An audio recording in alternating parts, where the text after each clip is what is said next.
Welcome to the classiest place on earth. Good morning. I hope you're doing well. I slept the fuck in and I apologize. I must have gone into the deepest coma. I slept through so many alarms. Like they went off. Dead to the world. I don't know. I apologize. Good morning and I hope you're doing well.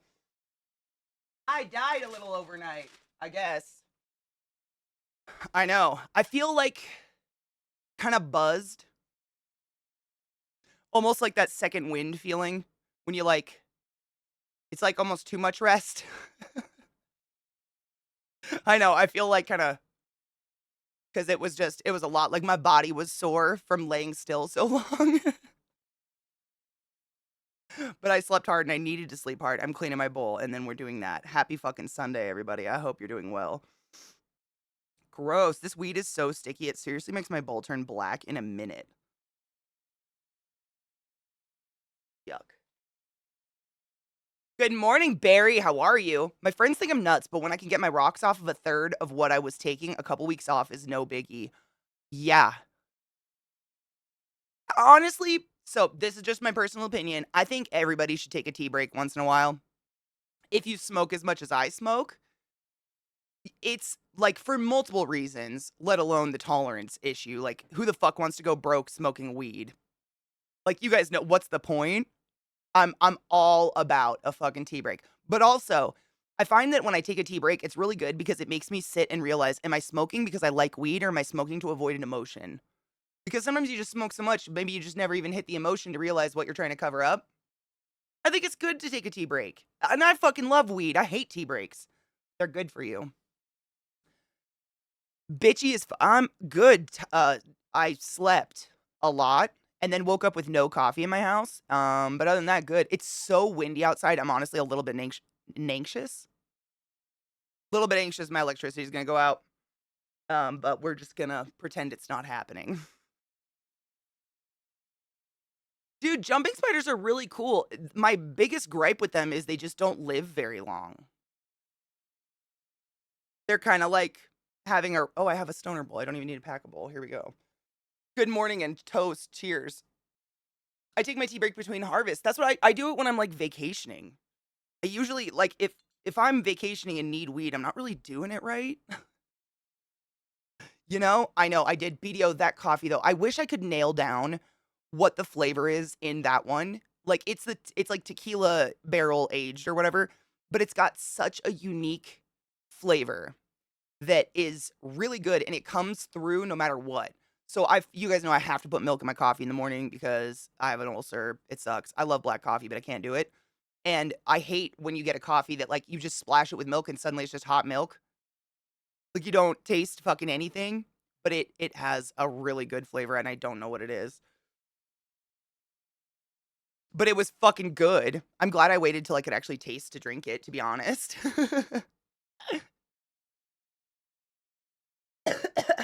Cheers. Where's my light? Oh, we're fine. Cheers. Hot milk, right? It's just sad. Like you've got this big, beautiful cup of coffee, and I literally like just so it doesn't irritate my stomach and it goes like clear. You're just like, fuck, what is this brown water?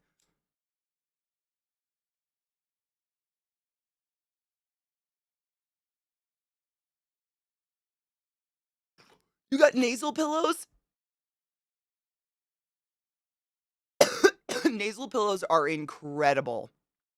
Seriously, I'm glad they work for you. There's so many people they don't work for just because they move around so much in their sleep or their mouth drops open that it doesn't create like the flow. It just creates like an air tunnel in their mouth. I'm so happy those work for you. They're the best. It's just unfortunate that some people they just don't work for. It sucks. Sometimes it's like anatomy, some people's noses, their nose is just like too narrow or something like that. They are the best. It's the least intrusive thing you can possibly have on your face. My chat just did the thing. Stop it. Do they need heat? So basically with most tarantulas, spiders, invertebrates in general, if you're comfortable, they're comfortable. That's the general rule of thumb because they're cold-blooded creatures, you know, but they do not need a heat lamp or anything like that.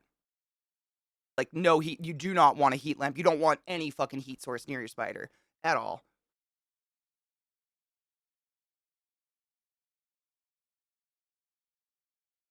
What's that working? No, chat just for some reason, every once in a while, it'll, like I'm in chat and I'm watching it, and then it'll be like, "Welcome to chat, you've joined chat," and then it just clears the whole thing. It's great. I just refresh it and it's fine and it's back. Everybody is precise and immaculate. I mean, you're not wrong. But sometimes anatomy gets in the way of nose things, and that sucks. Because, like, I mean, I'd have a patient that I'd get them so hyped up on the nose pillows, and then I'd go get them and they don't fit, and I'm like, "Well, that" or, like, you get someone who desperately needs a BiPAP, and they have a big, beautiful beard. Man, I do not take pleasure in shaving people. I don't, but you have to. It sucks. I hung out with my mom yesterday, and she kept telling me the clouds were weird and that a cloud machine in Chicago were making them, and that the government uses them to help fight wars. Oh my god, did you just win the mom contest?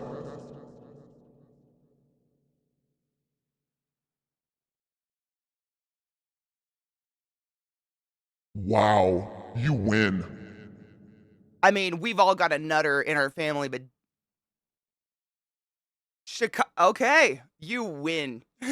That's a good one. I haven't heard that before. Well, is there someone crazy out there that thinks clouds are like something that's vaguely familiar?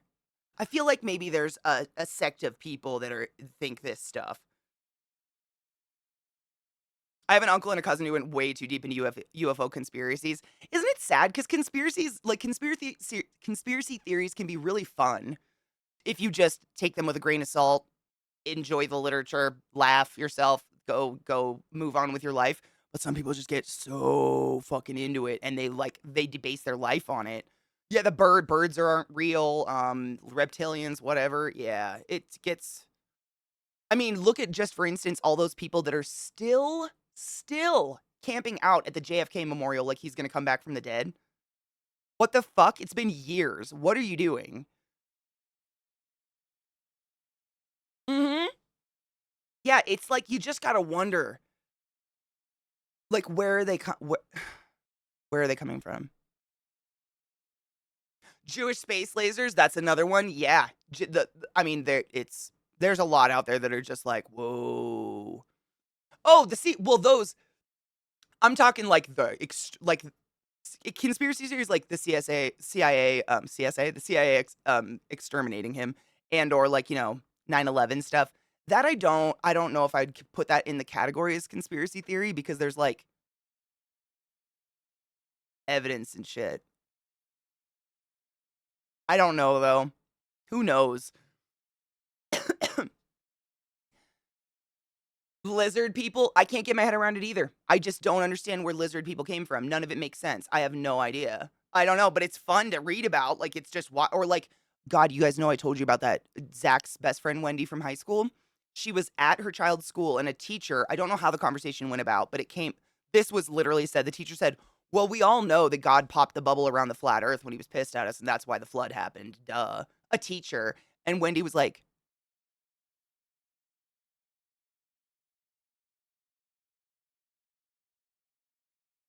you know what I'm saying? That's one of the wildest I've ever heard, that the flat earth was in a bubble of water and God got pissed and popped it. That's one of the craziest I mean, like, what? I know. That one, I mean, there are no words for the insanity that is the world. People, it's just like, they do their own research, I guess. Goddamn CSAs. No. Exactly. It's a good old I mean, anything that has to do with good old boys club being shady fuckers, I have a hard time like, not that I believe in it, but conspiracy theory to me is like lizard people, bubble around the earth, flat earth. Like that is just like, okay. That's where I'm like, that's a conspiracy theory. But there's some stuff where you're like, okay, I don't know, that might check out. So they can lump people in who took a 9/11 or the JFK assassination critically with the flat earthers. That's sad. She tells me this kind of stuff, and it's usually I saw this video, and this guy was explaining, "Oh, yeah." I've had to have a few moments with my mom like that, bees, just because she's not an internet person, but she uses the internet. Facebook, Instagram, like, she's just on social media and shit like that, but she sent me an Instagram post or something like that that was AI. It was an AI person talking, And my mom was like, "Oh, this girl's so smart." And I had to have like a moment with her and be like, "Okay, let's talk about AI." Like, I know you don't want to be part of the internet. I know you don't like technology. I get it. You're 70. Like, this is something that you have to know though, because this is the shit. Like, this is the shit you have to be aware of. This AI bullshit. And so we had a moment like that. She honestly had no idea that was even possible. That you could make AI that realistic these days, or that you could take people. Like, I had to explain to her, I'm like, Mom, there's so many hours of my voice and face on the internet. Someone could AI take me so quickly. They could put all my shit in a bot and make it in an instant. It's horrifying. Yeah. AI and deepfakes, they're scary as fuck. They look, and I get it. Like, the thing she sent me looked very real. If I didn't know what I was looking for, I wouldn't have spotted it. And I mean, she was open to learning about it and was disgusted by it and stuff, which was good. But it's like, imagine, like, there's a lot of people out there my mom's age who don't have a child in the internet sphere who can, like, be like, hey, uh we don't do that. That's not going to happen. Good morning, Kinger. How are you, love? Misinformation is ignorant. Disinformation is purposeful. Yes, exactly. Yeah. There can only be one Classy Katie. Can you imagine if there was more? The world would be burned. I try, Robo, and honestly, I'm really glad my mom is like, I don't know if she will. I'm really hoping she doesn't, but she hasn't hit that point where she's unwilling to learn. And I feel like there's a lot of people her age who are just like, I'm out. Like, they're done. They don't want to know anything. They'd rather just back out of it. And at least my mom, she doesn't like to feel stupid. And I'm grateful for that because it helps me in being like, hey, you have to know. If you're going to use the internet, you got to be responsible. You got to know what the fuck you're looking at. Celestial, I'm good. How are you, dude? I hope you're doing well.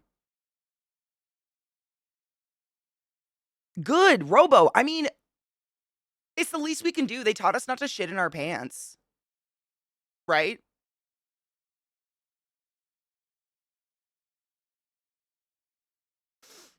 My mom's already got my brains and my personality. My dad helped with the brains too. I think I'm a lot like my stepdad, to be honest. I look like my mom, but I think I act a lot like my stepdad. You're lucky my parents were unwilling to learn stuff in their 40s. Mine were too, though. No shit, Kinger. There was a period of time where it was like a good 6 or 7 years where I couldn't. I mean, I think it was a point where my mom and dad still saw me as a child. Like, they couldn't understand that maybe I knew a little bit more than them on something. And they moved out of that though, thank fuck. But I mean, I remember when the fucking Black Lives Matter movement was at its height and everybody was marching and there were some cops in Seattle that blew through a protester line. Like, the car was stopped and just went poof straight into a bunch of human beings. And I called my mom and I was crying on the phone because I was so distraught over it. And she was like, "You know what, honey? They can make anything look like anything on the news. We don't know if that's real." And I was just appalled. I was like, "Who are you? This isn't the person I'm familiar with." Like, it was so my mom's such a, she fights for people and it was weird, but I feel like it's gone now. I don't know if that was just like sometimes I think it was partly because she was still working full time and she was surrounded by people her same age or older who all had that same kind of mentality. And now that she's out of that and she's retired, she's a lot more independently willing to learn and look at things and not just have voices around her all the time, I guess. I don't know. Cheers. I should talk to my staying family more. I'm a lucky boy. You really should. You really should, man. It's whew.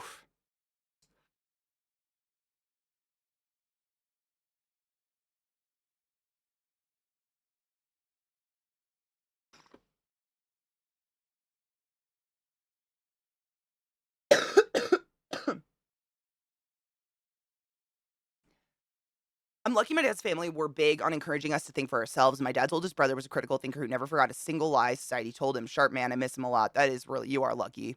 I read a lot. It's hard to convince me of anything. My mom just says I don't know the truth. And that's the thing. I'm kind of the same as you bees. Like, I read a ton, but I kind of try I don't even like the word like believe because it feels so finite. Like, I feel like when someone says, "Well, this is what I believe," that's basically them saying this conversation is going to go nowhere. You're never going to Like, unless they're gonna convince me of their way of thinking, the conversation's gonna go nowhere. It feels very, "I'm done learning now." I don't know. It feels very harsh. I have ideas, I like that. Yeah. I don't isn't that there's a quote from, oh god, what is it? The Kevin Smith movie. There's a good oh god, it's in Dogma. Oh my god, what is it? Dogma, yes, it is. It's like oh god, doesn't Chris Rock say it? It's something about belief versus just having ideas, but I kinda like it. Wars are disgusting. There's no good time for a war. Amen. Hallelujah. Off topic here, no such thing.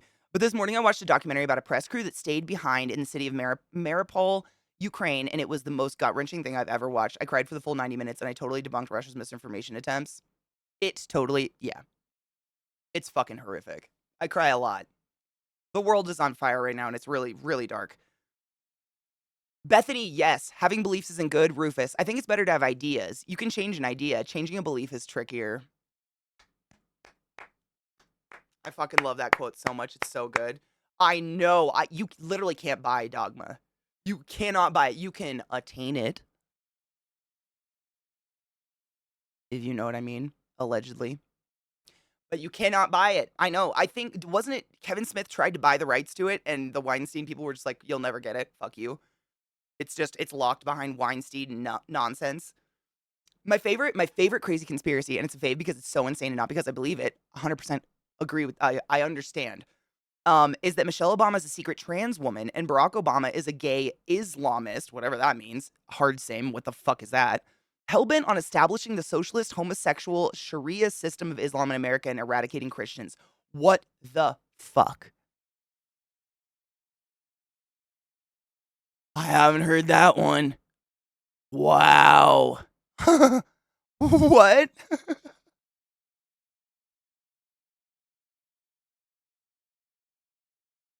Wow. People are crazy.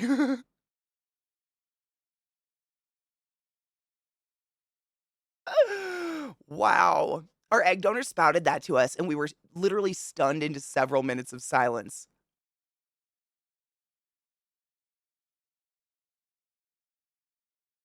I mean, that's like there's so much going on in that.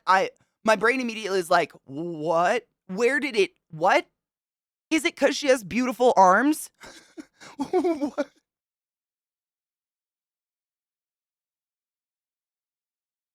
I don't know what to do with that.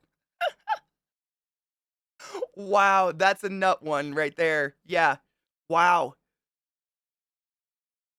Yeah, they're holding a ransom, right? That's what I thought. Yeah, Weinstein won't give it back to Kevin Smith. That's what I thought. He offered to buy it. That made my eye cry. That's wow. Wow. Racist started that one the second Obama decided to run for office. Seriously, I never heard this. I've heard all sorts of I mean, they like to say all sorts of shit about his nationality or whatever because he's black, God forbid. But the Islamist thing and the trans what? Wow, your mom's one of the ones they don't think we made it to the moon.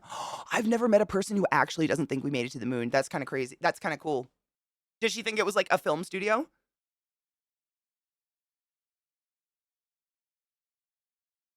I know, right, Vex?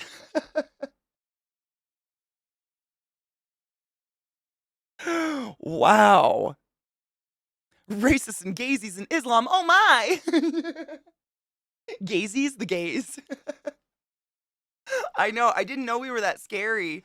Wow, it's been around years, it's just disgusting now, it's disgusting, yeah, I didn't hear that one. I'm really glad I'm just not around people that think like that, but damn. It is her arms, are you shitting me? So they made up they're trying to make up a rumor that Michelle Obama is trans because she's fit.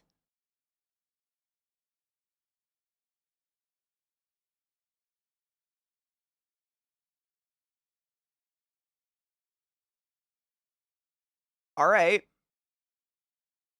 that's a new one. Wow. Queen, you can just post it. You're a sub, so you don't get banged for it. Yeah, we just have link protection just in case because there's, like, bots and strangers that like to post murder porn or some shit like that. I wish these people could be creative about something entertaining. I was thinking the exact same thing, Toes. Like, seriously, These people obviously have an imagination, and they've got, apparently, a lot of free time. Imagine if they put it towards, I don't know, learning a language, an instrument. I don't know, something useful? Wow, 3 million for Dogma? That's ransom, that's fucked up. That's fucked up. He said humanity took a good idea and, like always, built a belief structure on it. Dogma, Rufus, Chris Rock. He's one of the best characters in that whole movie, in my opinion. He has the best lines. There's a sect of people who think black women look like men. What? I'm learning today. I didn't know this. There's a sect of people who think black women look like men?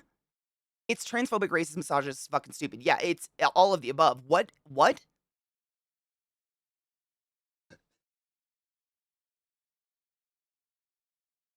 What? Oh my god, Barry rolled a 17? Barry. Well, Robo rolled it for you. A pterodactyl flies out of the sky, lands on your shoulder, and you now have a companion. What do you name it?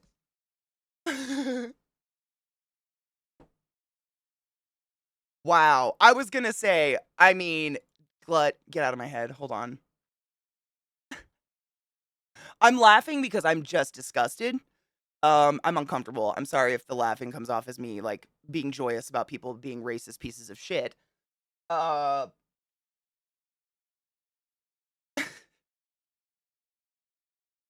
which one, though? Chameleon's got the most body in it, but Gold is great, too.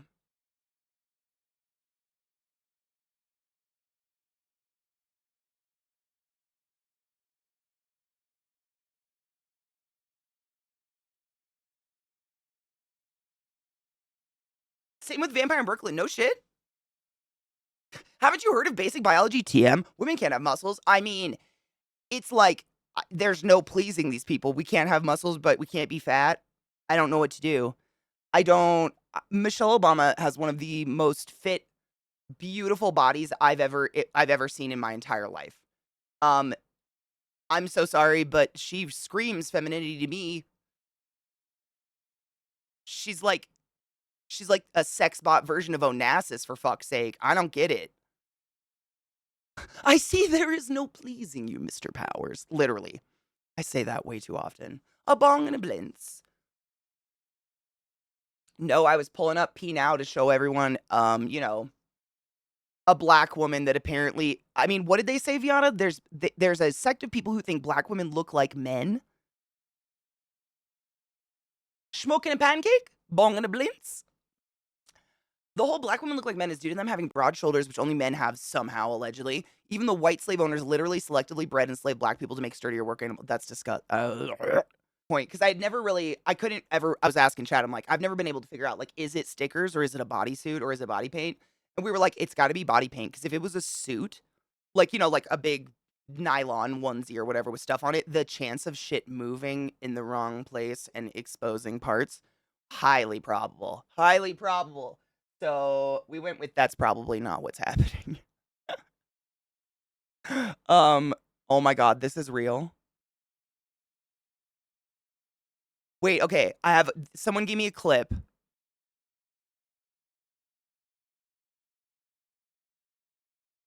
We're not giving someone terrible a view, right? That's all I wanna know. I don't know how to ask that. Like someone who's trashing on Michelle Obama, is it their channel? I don't wanna give them a view. Oh, it is? Oh, it's an impression mocking, right? Okay, cool, cool, cool. I just wasn't sure based on the context of the title and everything. You know what I mean, Kel. Like, I have no problem watching shitheads, but like, we'll watch it on someone else's channel who's reposted or something. Like, the only way you can voice, I guess, is just views are currency of the internet, right? Like, you just got to keep your views off those shits. You know what I mean. You know what I mean. Yeah, I think it's individually placed pieces too. I think it absolutely is.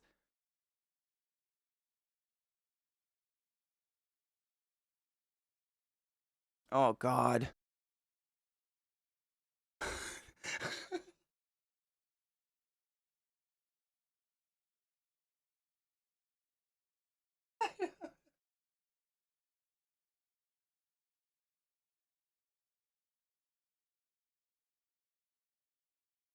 The world is on fire. Religion not even once. Amen. Hallelujah. Oh God.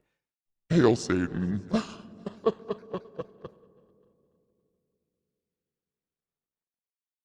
Fuck. Ellie, my love, how are you? Elle, I'm not kidding you when I say I woke up this morning fantasizing about what we were talking about in your stream yesterday. Just like I have this fantasy of being close enough to one of my friends to just be able to be like, "Hey, I need to run stupid errands. Will you just keep me company, please?" Or like, "Hey, I'm having a shitty day. Would you sit with me and hold my hand while I cry?" And I just that sounds so nice.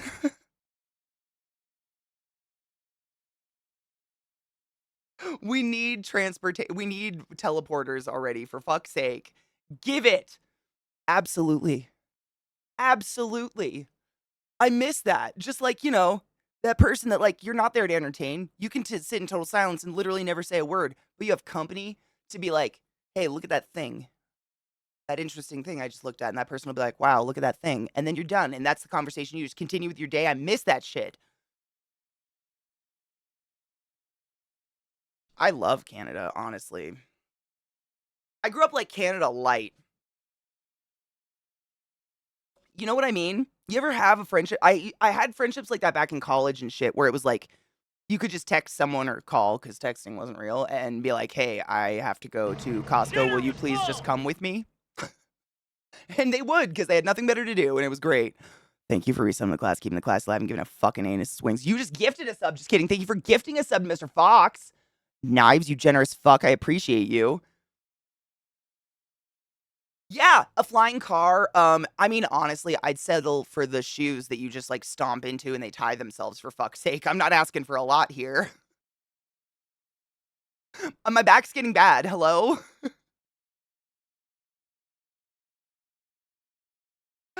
Oh, Donna, it's new. I literally for the first like 2 week and a half of December, I forgot to change my horror alerts and the Thanksgiving one. So the first like 5 days of December, it was just like a gobble and turkeys. So I had to change it.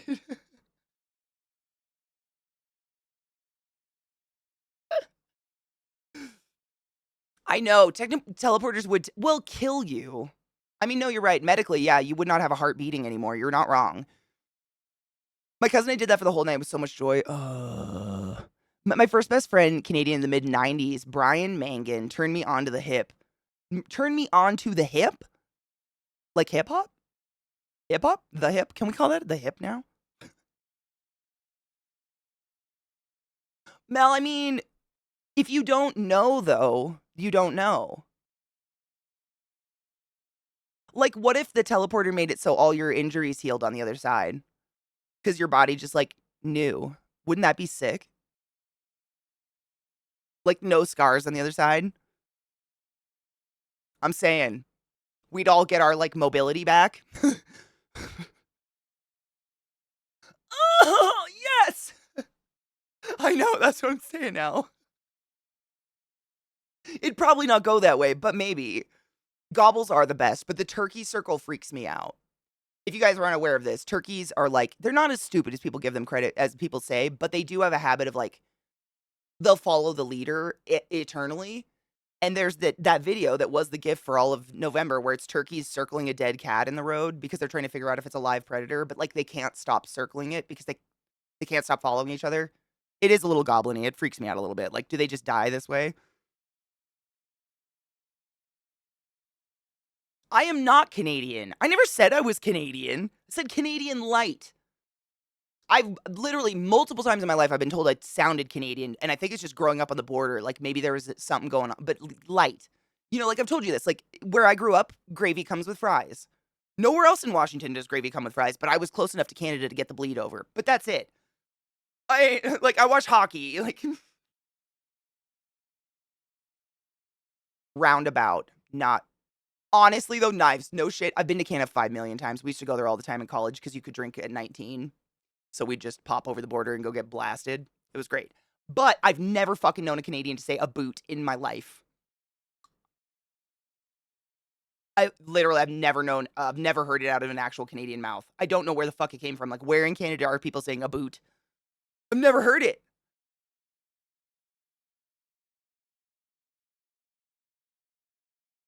I don't know. I do say I'm sorry a lot. That might be a Canadian thing. I apologize for my mere existence. There's only one hip. I mentioned my hobby because I wrote a drama that was a spoof of us. It was actually written because I keep you in high esteem. Don't panic. The O thing is actually like a boot. Really, Eastern Canada. No shit. Maritime Canada says a boot. See there, I've never really been on that side. I grew up like on the Washington Vancouver border, so we used to go up to um Vancouver a lot, watch hockey and whatnot. East Coast, a boot. Okay, well, do they say a everywhere in Canada?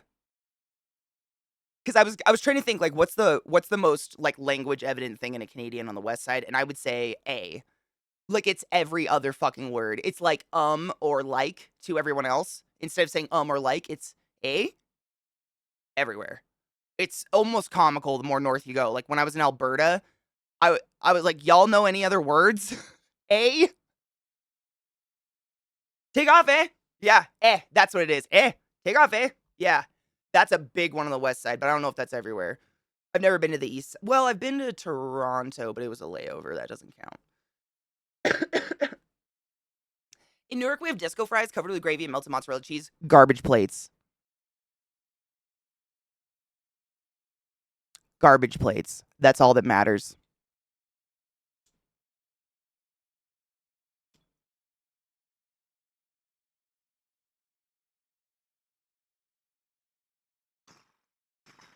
Me too, Donna. I get shit for it from Zach all the time because he's like, why are you apologizing? And I'm like, I don't know. I physically don't know. I'm sorry for that.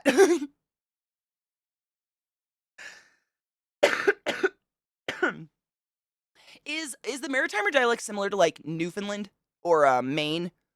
They've kind of got a very interesting speech pattern. Great Lakes Canadians say a boot. There you go. Yeah, I've never been that way. Oh, I fucked my toque up last year too.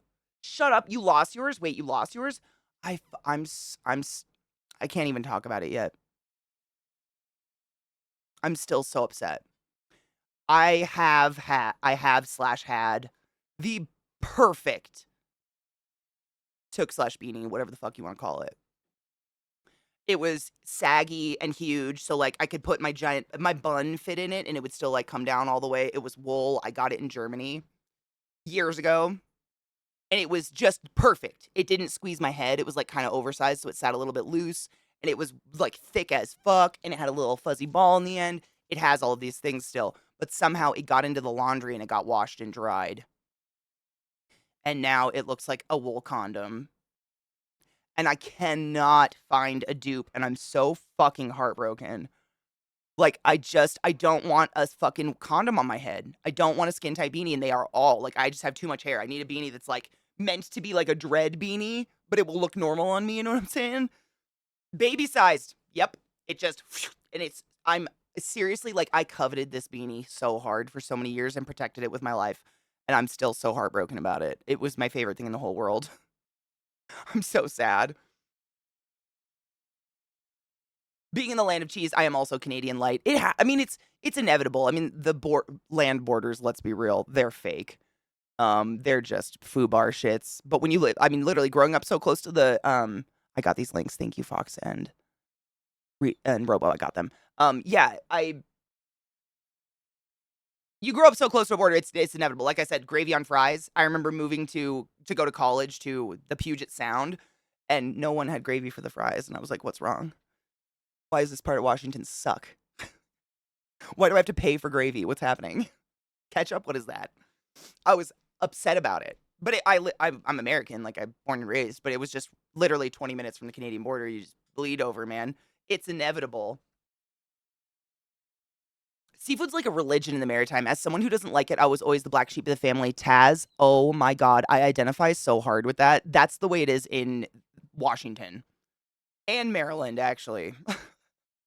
Both of my like places I consider like my hometowns, the two places where I really live the longest, Baltimore and Seattle. Fish, crab, fish, fish, fish, fish, fish. And I don't hate fish, but I ain't out there like, fish! You know what I'm saying? I take a nice sushi over a fish any day. Over like a cooked fish or a crab or something like that. Crabs are dank, but it's more like traditional or like, not tradition. It's more like, I don't know. It's a thing. I don't know. They're like, I don't even, like, people eat crab when they don't even like crab. They're just like, oh, I'm a Marylander, so I gotta eat crab. Do you like crab? Not really. Same with Scrapple. Do you like Scrapple? No. Why are you fucking eating it? There's hay in it. What the fuck? Yeah, Kel, seriously, every like special holiday in both of those cities, people buy, dummy amounts of seafood. On the West Coast, it's going to be, is it king crab? King crab legs? I think that's what it is. King crab legs, they're the long, bumpy, like, they're the big old spiders from Alaska, the spider crab. They're scary looking. But over there, yeah, they just get tons of it for thousands of dollars, boil it and dip it in butter and eat it. And then on the East Coast, or Baltimore specifically, blue crab. Do a blue crab boil. And it's not bad. I'm not mad about it. But like, you're spending so much money on crab when you could get like an entire family's worth of steak for the same amount of money. I don't get it. What the fuck is with Scrapple? No one likes it. Even people that eat it don't like it. I don't get it. They're like, you just have to have it. I'm like, no, you do not, though. What? It's like a forced obligation. Thank you. Yes. Kind of like that. It's like a weird, you just have to, if you don't do it, it's weird. I don't know. It's bizarre. It's a weird mind state. But they love it. And I'm just like, I'd really take almost anything over fish. It usually tastes kind of it usually smells fishy to me. Dungeness and king. Yep, there you go. Dungeness. Which one? King crab's the spiky legs. Dungeness is like the the body of the crab and the legs and the claws, right? It's been a while since I lived there. I think king crab, you don't ever see the body of the crab, like the actual thorax. You just get the legs, right? Vex, I went to work dressed as Red Green for Halloween. Wait, Red Green video? Did I miss one? Did I miss one? Oh, I did! Oh my god, Vex, you sneaky boo. I almost missed that. Nope. Just letting him buffer for a sec. Oh, we watched that one. Okay. Brains. They're the best. I don't get, like, shellfish especially. I have never ever eaten a clam in my life outside of clam chowder that didn't have a piece of sand in it. And when you say that, people are like, "Oh, it's part of the experience." I'm like, "Sand?" And this is just personal, but if you have to dip something in butter to consume it, why not just eat something delicious that that's just me though. Like without butter, it's a weird loogie in your mouth. It's like someone cooked a cum ball. I don't know. Why not just eat something delicious? Unless you just like butter, sure.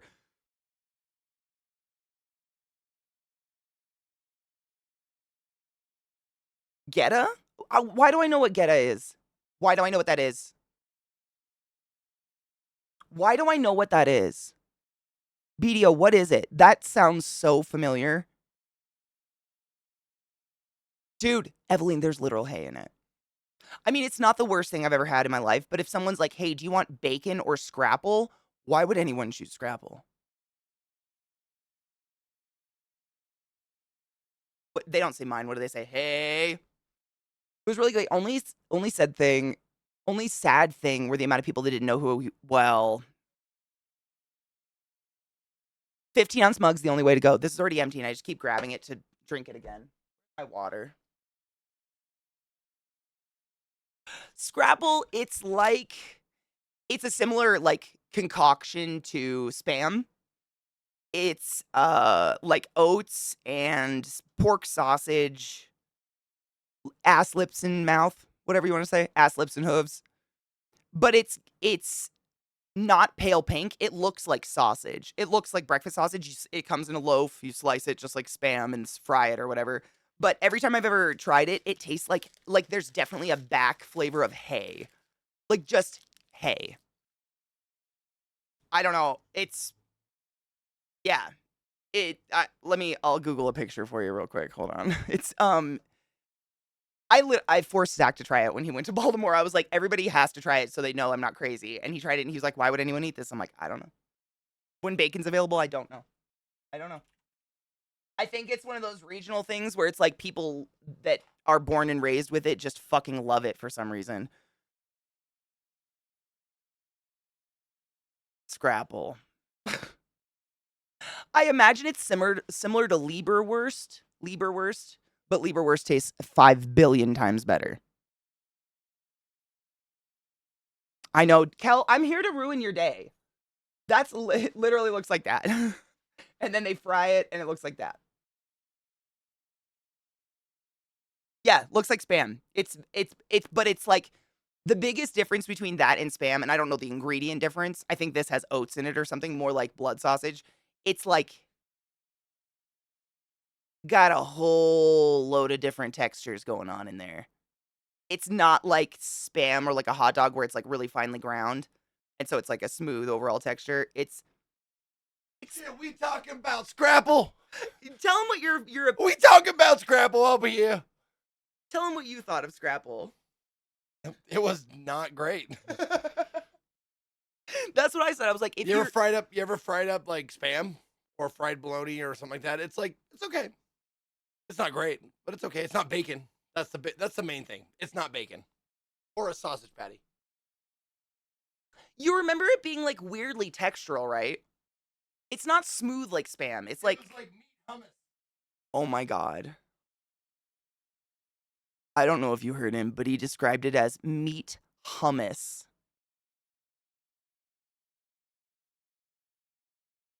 That's not wrong. Oh my god. Oh no.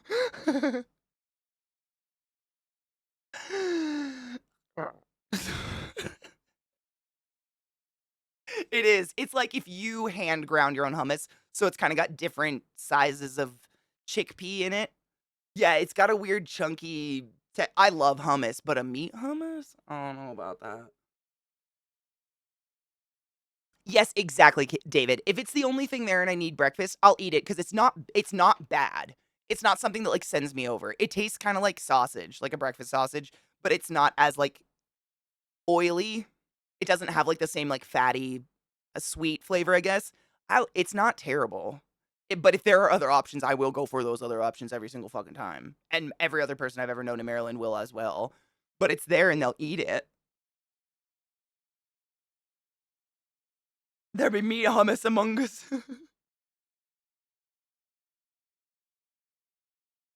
Donna, did you see it? This might help. This is your visual. It's very much a mid-Atlantic thing. I mean, I'm all about using all parts of the animal, sure. This might give you an idea of this kinda shows what the inside. See what it's like there's, like I'm trying not to be too, like, biased and gross about it, but there are hard chunks in it. I don't know how to put that. Like, hard, not smooth, not the right texture things in it that kinda throw me off. And then I taste hay. And it's just it looks like a weapon. I wouldn't say it's funky at all. Mm-mm, no funk at all, but there's a hay flavor. And I don't know what the fuck that is. Like similar, it's not gamey, but you know how when you taste wild game, there's no way to describe what gamey is, but there is a gamey flavor. It's like got a hay. Maybe it's all the iron from all the like the offal in it. I don't but it's not funky. Mm-mm. But it's actually I would take blood pudding over this because blood pudding doesn't have the weird hard balls of something in it, like gristle or something that you hit and you're like, "Oh, what's that?"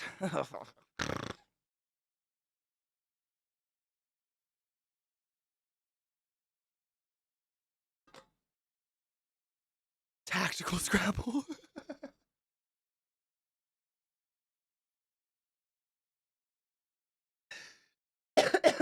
The hay's from the animal tongue. Oh, I bet you're right.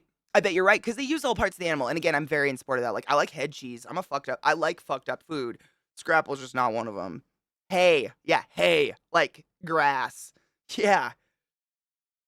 It's like there's a hay back flavor in the Scrapple. I don't think there's actual hay in it, but that's what I taste every time I've had it. I would not like, if you're ever in the Mid-Atlantic and someone else orders Scrapple, like, have a taste, but I wouldn't waste your money because 'cause I'd put money down you probably aren't a fan. If there's bacon or sausage there, the bacon or sausage is gonna be better. It's just gonna have better flavor and be tasty. It's kinda like October no shit nut loaf, the weird different texture of, like, different shaped nuts and shit and how some of them are more soft than others. That's exactly what that tastes like in your mouth. Like, that's what it feels like. It's almost like some parts of it are more cooked. I don't know. I don't. We're getting too much. It's too. Mm, I have to get rid of it now.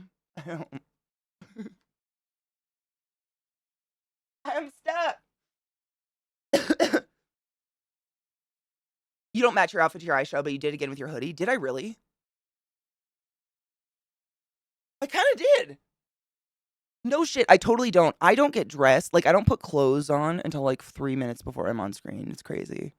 Like, I walk around the room in like a giant sweatshirt or something. So I don't even know I don't know what clothes I'm gonna put on before this happens. I do this and then I put clothes on, so it's just total coincidence. Maybe I just have a very consistent color palette.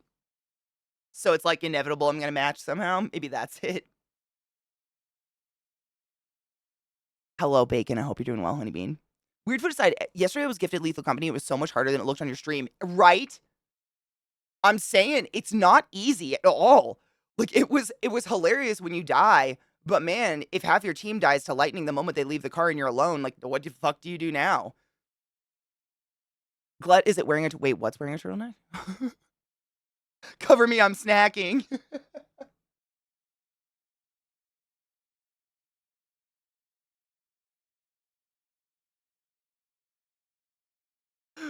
Tiny, that's what Ceiling was saying because they use like every part of the animal, right? So they use the tongue.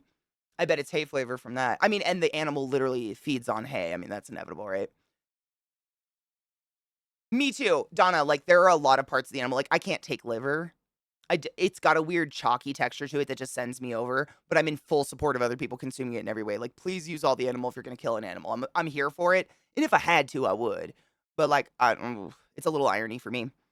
I found a really neat TikTok where they literally eat everything from an animal. Oh, like they dress the whole animal. I watch YouTubers who do that stuff. I think it's so fascinating. This conversation is awful. I had black and white pudding in Ireland. They didn't tell us what it was until after we ate it. Group of 17-year-olds. Of course we freaked, but it was still better than Scrapple. Did you like it before you knew what it was? Because I ate blood pudding, but without knowing what it was. I thought it was literally a sausage patty. I totally dug it. And then whoever I was with told me it was blood, and I was like, oh, okay. It tasted like sausage to me.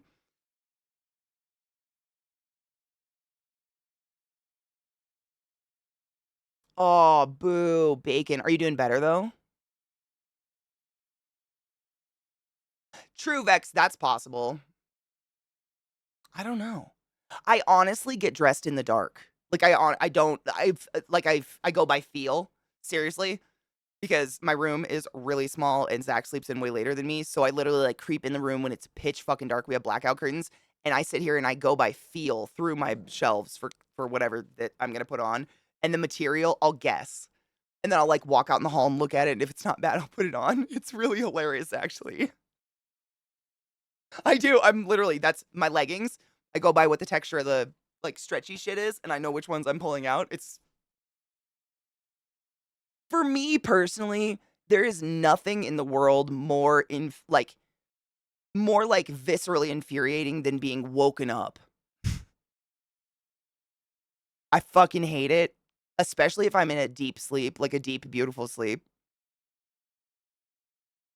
It's just the recipe for a really mean Katie for the rest of the day. So I try to respect other people sleeping. Like, I try to view, like, maybe they feel that way and they just don't turn into the vile cunt I do. But man, sleep, it's just so hard to sleep. Like, I'm sure lots of you have insomnia as I do. And when we actually get to sleep, Like, have you ever been around someone, oh my god, that you just happen to fall asleep and they, "Hey, are you awake?"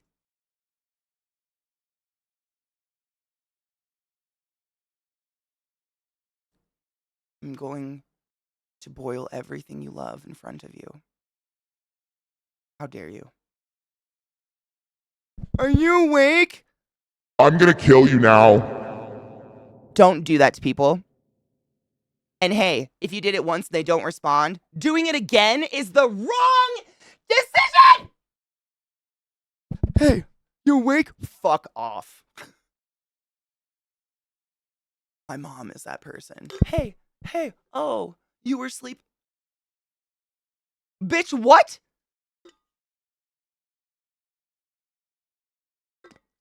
I like to sit around in as little as clothing as possible. It's too cold and I immediately wrap it in as many layers and blankets. Me too. I'm freezing for the first few hours after waking, like cold enough that it's painful, even in the fucking summer. That's why I boil myself in the shower in the morning. I boil myself. It gets my blood pumping, so I actually start like functioning as a human and thinking straight. Because otherwise, my coldness, it just doesn't work out. Yeah, it was salty sausage. That's what I thought. Me too. Good morning, Miss Haggard. I hope you're doing well, honeybean. Blood is a better thickener. Blood's an incredible thickener. I think a lot of cultures use blood as a thickener in like many, many things, don't they? It's pretty creepy, huh? Getting a new phone these days, it literally just turns on and is your old phone. It's very weird. I do dress by braille, no shit. I also have insomnia. I'm like a light sleeper, not audibly, but visually. Like if someone turns lights on while I'm sleeping or turns a TV on that's super bright, that I don't know what, if I have thin eyelids or what, but it's the very first thing that wakes me up. And it's just like that I've never ever been woken up by another human and felt great about it in my life. It's just instant homicidal thoughts. Don't touch me. I wake up 2 hours before my kids so I can be calm and not crappy. I do that. Like I don't have kids obviously, but I kind of enjoy being a morning person when nobody else in the house is cuz it gives me like this peaceful couple of hours where no one perceives of me, no one asks anything of me. Like no one there's just no one. I love it. I get pissed on my one day off if I sleep in cuz I don't get that and I need it. I need like that time just to be me and like complete what I need to complete and have no one in my way. Yep, sleepy Katie's a stabby Katie too. Yep. That's I don't get hangry, I get fucking sleepy angry. Same. Someone wakes me up just as I'm passing out, I will murk their god.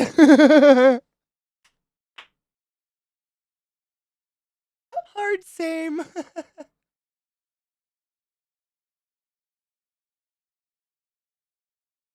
That's amazing.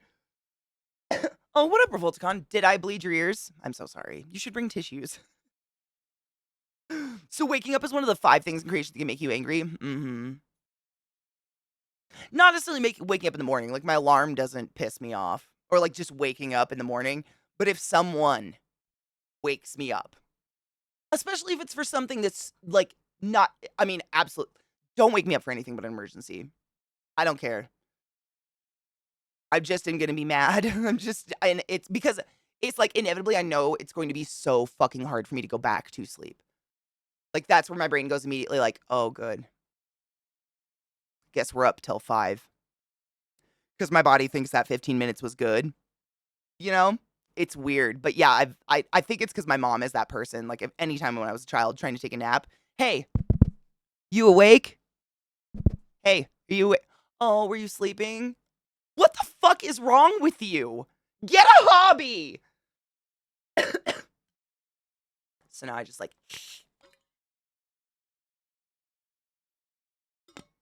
dude, cynical, I wish. Audibly, yes. I mean, I don't know, I feel like I kind of have whatever that mom instinct is, like, I've heard moms talk about, their babies cry from miles away and their nipples bleed or something. Like, I can sleep through pretty much anything audibly, but if my dogs need to go to the bathroom, something instinctual, like, wakes me up. Like, I can feel them, like, they're kind of rustling. I can feel them. They're not touching me or anything, but they're like rustling because they need to potty and it's early in the morning. Something in my brain is aware of them and I wake up. It's weird. I don't know what that is though. No Robo, I was saving them. They weren't I had to reload the browser and I have to pee and get more coffee because I'm just out of water and coffee and I'm horrible. But no, I have all the links up right now. Yep. My browser's not crashing necessarily, it's just restarting. It's been doing it to chat all morning. Like, it's just randomly, I have 3 monitors, one's hooked up to one PC, 2 are hooked up to another PC, but the entire browser will just, like, reload. Like, my chat was doing it all morning. Like, it'll just be like, "Welcome to chat," all of a sudden, even though I'm definitely already in chat, I've been watching chat and talking. I don't know if it's, like, a cloud thing. I don't know, but I'm just gonna go pee real quick. So real quick, 3-minute break, and then we can watch these videos and laugh together, yeah? I don't wanna pee and laugh. That feels bad. Oh my god.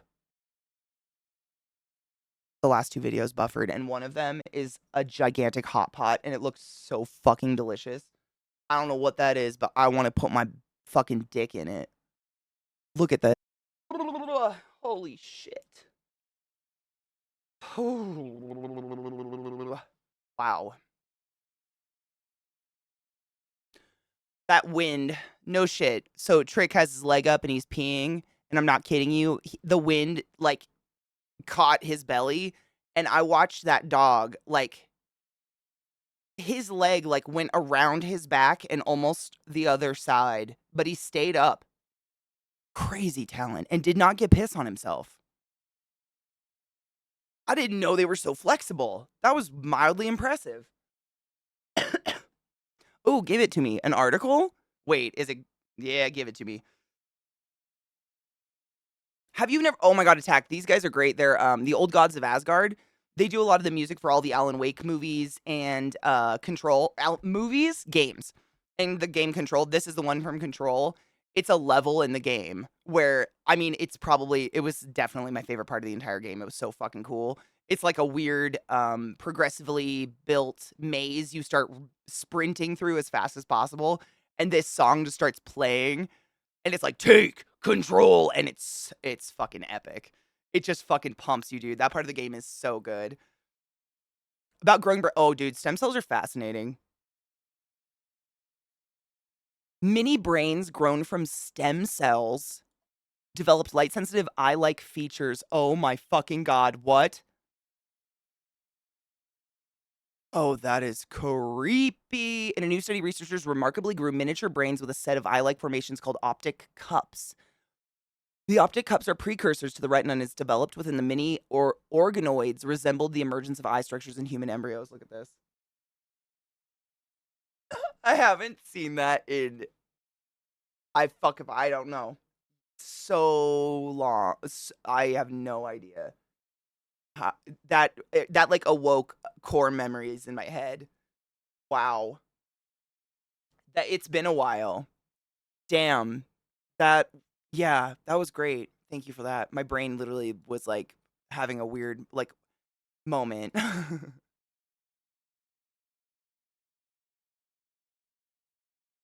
Calm down. That was awful loud.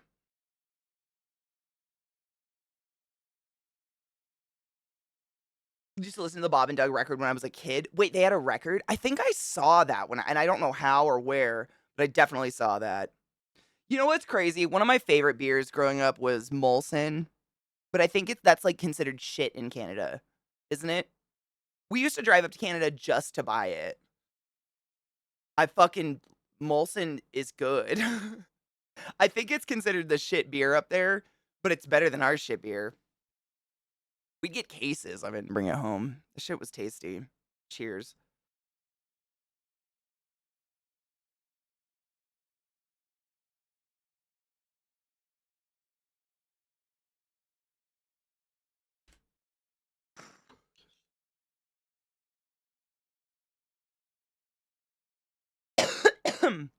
I wanted to look at Labatt Blue.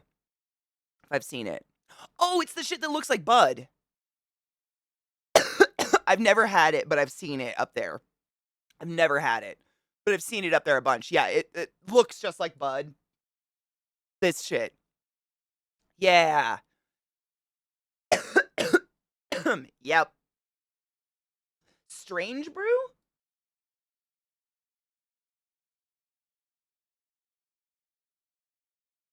Oh, I thought that was a beer, not the show. I thought they had a beer named after them for a minute. I was like, what? What?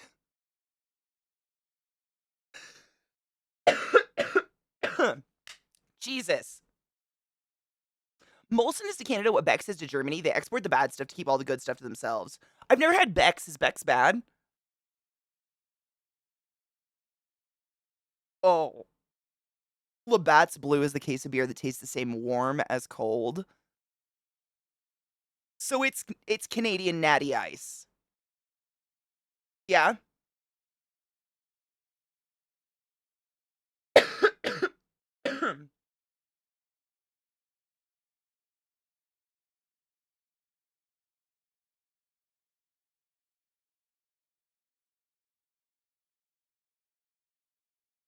There's always a case of it at the cottage for the last day when you go home, and it's bad.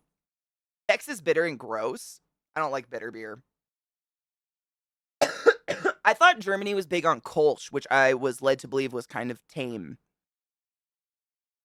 Kokanee's pretty good. Kokanee's really popular actually down in Washington too. Kokanee, like, I didn't know that. Is that a Canadian brand? I don't think I even knew that was a Canadian brand for ages. Oh my god. Kendo. These are my favorite people in the whole world. Hold on.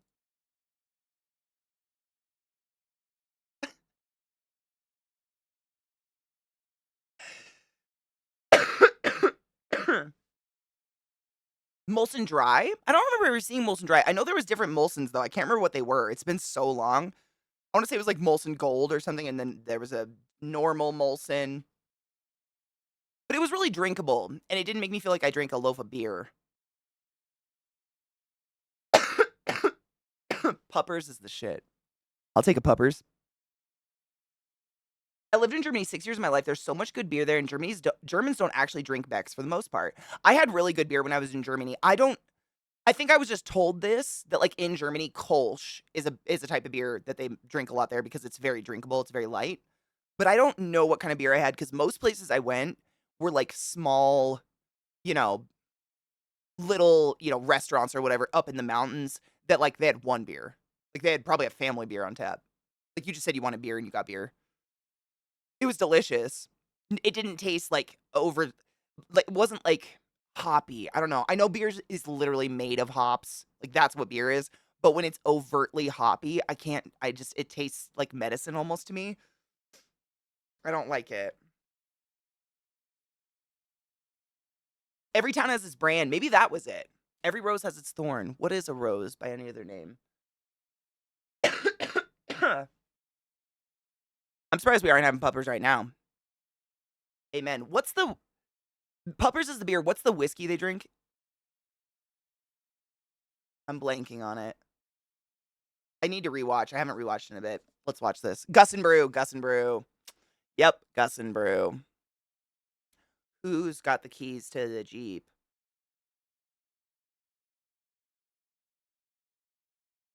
That's Jared Keeso's two dogs. I think someone told me that. Which half the reason that Wayne is such a dope ass motherfucker in that show is his adoration for puppies and dogs. Like his, "Are you being a bad boy? We being a bad boy. Who's the bad boy?" That scene just slays me every time. Oh fuck! It's a dog with 3 legs. Oh fuck! Oh fuck! Oh fuck! Oh fuck! I'm sorry. I will never. It's a syndrome. Nut. Yes, yes, yes, yes, yes, yes, yes, yes, yes. I'm so sorry. You guys are like a trigger button. Stop it. It's essentially like they kind of have like a set number of locations where the people of this town normally hang, and the scenes just bounce between them in different hangouts, and sometimes they cross over. So like Wayne owns a farm, runs a farm, and a lot of the scenes take place at his little fruit stand outside the farm where they're all like chilling after working or talking about working or picking rocks or whatever. But there's also the bar where there's a crazy ass bartender who's amazing, Gaylor. She's just, there's no ways to explain her. They have some very interesting conversations at the bar. I don't know. It's fucking, I mean, my little sister watched, I think, 2 episodes when I suggested this show to her and texted me, Katie, I've watched 2 episodes and you're a skid. And I've never been more proud in my life. The skids are another like group in the show that they're either hanging out in front of like a bodega or something, or they're hanging out in a basement making meth.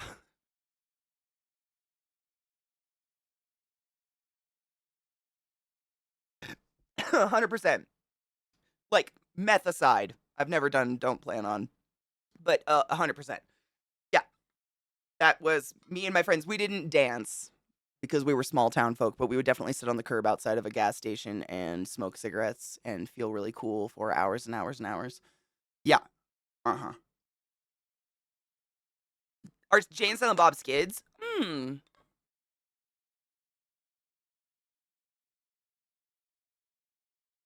Maybe? I don't know. Let me show you a skid scene. Let's watch a skid scene and let's get the general opinion.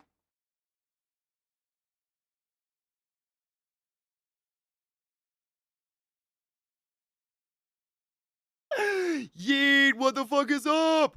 What fucking, I have no idea what you're talking about. What horse? No idea.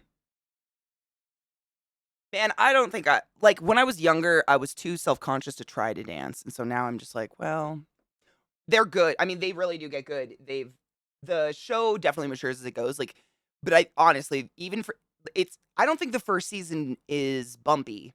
You know how most shows that like are established and go on for a bit, the first season's a little bumpy. The show literally was just a YouTube. Like, these guys made it on their own and just put it on YouTube.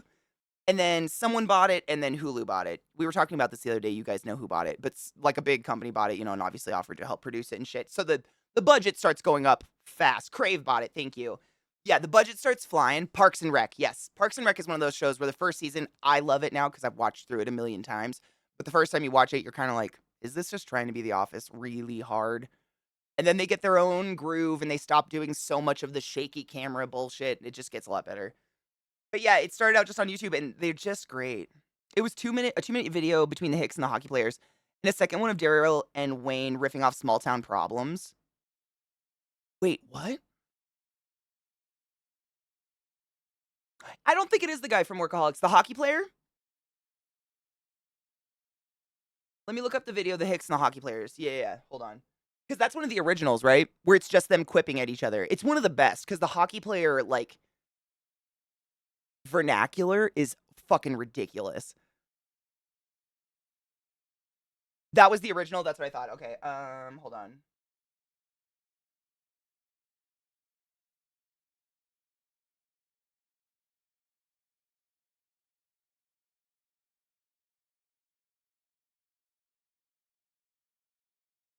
Oh shit, they have, is it the cold open? Is that the one? I think that's the one that was already bought by Crave though. Oh, hold on.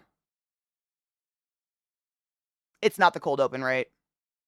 There's Letterkenny Chirps. I don't want that. I don't want that. Tanis is pretty badass too. People also forget that Michael Scott was terrible in the first season. People hated him. I couldn't, honestly, Michael Scott is the reason I couldn't take The Office. There's something about it. He makes me cringe viscerally, like in my anus. I don't enjoy it at all. But I didn't mind the British version. The British version didn't make me like viscerally want to like crawl outside of my skin for some reason. I didn't enjoy it. Like, it's not my favorite show in the world, but I didn't despise it. The American one just like, ugh. I liked other characters, but dude, Michael Scott was just, ugh. Oh god, like, I know it's supposed to be funny, like him being unintentionally racist or something, but it made my skin crawl. Kendall, I'm glad I'm not the only one. The American Office only had one good joke, and that was the GPS bit. That joke was great. They had some decent characters, I would say. Like, I can't remember her name, the blonde chick with all the cats that and the guy that she ends up in a relationship with. Duh, duh, duh, duh, duh, duh, what is his name? Dwight? Dwight? Wow. Wow, she did it. Oh my god. Angela and Dwight, thank you. They are the only reason I watched any of that show. Like, their weird little secret romance and shit, and then Dwight's creepy brother that he lives with. Like, Dwight and his bed and breakfast he starts, that whole thing was great. That was fucking but it was all outside of the office. Mo, yes. It's fantastic. That was really funny. No shit, Mo was one of the head writers. I did not know that. That's amazing. I didn't know. That's incredible. Stanley was pretty fucking funny too. Yeah, basically anyone in the like warehouse was pretty great. But the main characters, I just like Pam and the guy with the nose, and then Michael. I just couldn't. I don't know. I didn't cling on to it. But Parks and Rec, I have watched so many times, it's shameful, and they are very similar. So I probably have bad taste. Who knows? Hi, Vile Love. How are you? Me too. Thank you, Orby. Seriously, same. Michael Scott makes me so uncomfortable. I just want to punch the TV and get the fuck out. Same. It's the same feeling I get watching movies like Meet the Fockers. I can't do it. I just have no fucking enjoyment watching someone self-sabotage constantly over and over and over and over and over again. I just get so uncomfortable. Like, I will literally turn away. I'm like, stop this. Glad I'm not the only one. Great date, good. Was it lunch? What did you guys do? Ron Swanson's amazing. I know what I'm about, boy. Okay, I pulled up. My entire softball team chewed tobacco. Like, the entire team. Disgusting. I did not. I stuck to sunflower seeds because shit seems disgusting. And there would be Gatorade bottles lining our dugout of chew spit. It was so gross. And I swear there was a couple times where people accidentally drank it. I never witnessed it, but I heard some stories. You're spar parts, ain't you, bud? Yeah, they're just so their quip insults are fucking fantastic. Yeah, it's so gross. And then like some people are trying to learn how to chew, when you're in high school and fucking around with stuff. And there was a couple times I did see people vomit in class, like just straight up spew on the ground because they didn't realize you had to spit when you chew. So they just sat there and swallowed all day. Do you eat the sunflower seeds like Ace Ventura? No, I wish. That's a little violent for me. I do the chipmunk cheek. Bobo.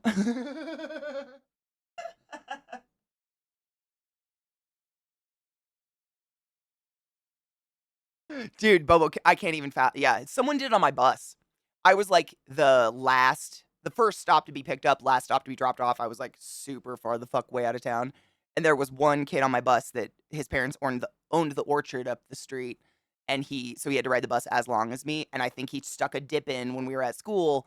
And then the 45-minute bus drive, by the time we got there, he had filled the back of the bus with puke because he was just swallowing the spit. If you're gonna be gross, like learn how to be gross. Hi, gay. Yeah, it's fucking gross. Sorry, I'm moving links around. I got a lot. This was the other one. I don't remember. It's so good. I'm so happy. See, I'm not kidding you. It was just called Letterkenny Problems Hockey Players. I didn't even know that I found the real one. I just wanted to hear the awesome quipping of the hockey players. Yeah, I was gonna say knives. I mean, if you're anything like me, the reason I watched hockey as a youth and used to go to hockey games all the time was for the fights. Hockey's great, like, don't get me wrong. It's entertaining, and it's probably one of the best sports to go see in person. Like, it's super fun and violent, and the slamming up against the glass and shit, but the fights are everything, and if you ever get to go to, like, a legit hockey game, like I said, I used to live right next to Vancouver, so we used to go up all the time. Not necessarily I only went to one Canucks game, and guess what game that was? Um, but they set up for the fights. Like, if two players are about to fight, they rip their gloves off, throw them on the ground, a spotlight drops down, and special music just for fighting starts, and then they're put in a penalty box. It's like, it's not supposed to happen, but they want it to happen. I don't know. I'm so down for the fighting. But in the show, I don't know if is this just a Canadian thing? They like, I wouldn't say it's every episode. Every couple of episodes, at least, there's at least one epic brawl that's gonna be in slow motion with a really good soundtrack in the background. Wayne loves to fight. Like, he has, like, his reputation as the toughest guy in Letterkenny that he has to hold up, so people literally just come up the laneway to fight him. Like, they'll just jump out of their truck and be like, "Wayne!" Like, you know what I'm saying? It's so much fun, though.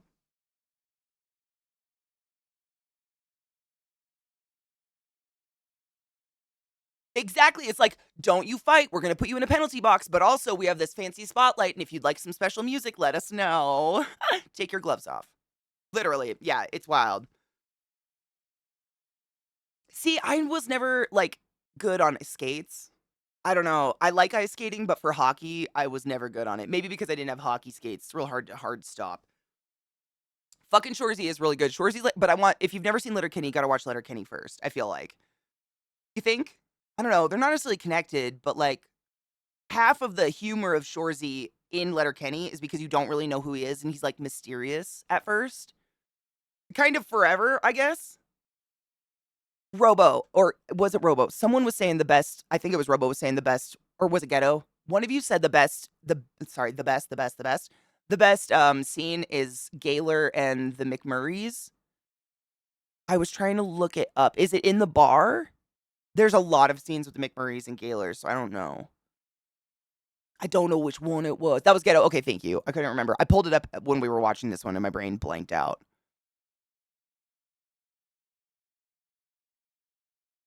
Is it about thick skin? Is it about Jimmy Dickskins? Is it dad noises? There's so many. I'm trying to find the right one. There's McMurray in the toilet with Wayne. I know I'm really excited for the final season. The fighting is a mechanic. What other sport has a penalty box that's just not being thrown out of the game? It's actively a mechanic of the game. I agree. It has to be. Like, you're penalized for it, but it has to be a mechanic. I mean, they build for it. It pisses me off that I'm a Steve Car because that means I can't skate. Yeah. Also, I'm pretty sure when you skate again, you're gonna need to get one of those special face guards you wear under your shit, like soccer players wear. Because once you get your nose fixed, like, its propensity to shatter into your face is gonna be really, really high. If someone hits you in, like, if you got hit in the face again, you know what I'm saying? But I've seen it before. Actually, I think one of the players in Ted Lasso had one, right?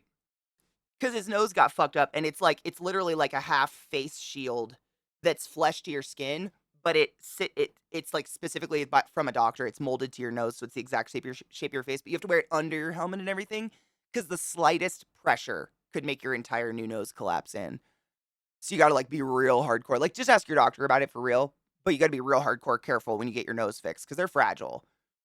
Ooh, Vile. I don't have any lined up. I was just trying to find this one. Well, no, I have a couple. Pitsy had one. Hold on. Pitsy, let me give you a permit. Hold on. Dick skin. Let me see. Thank you.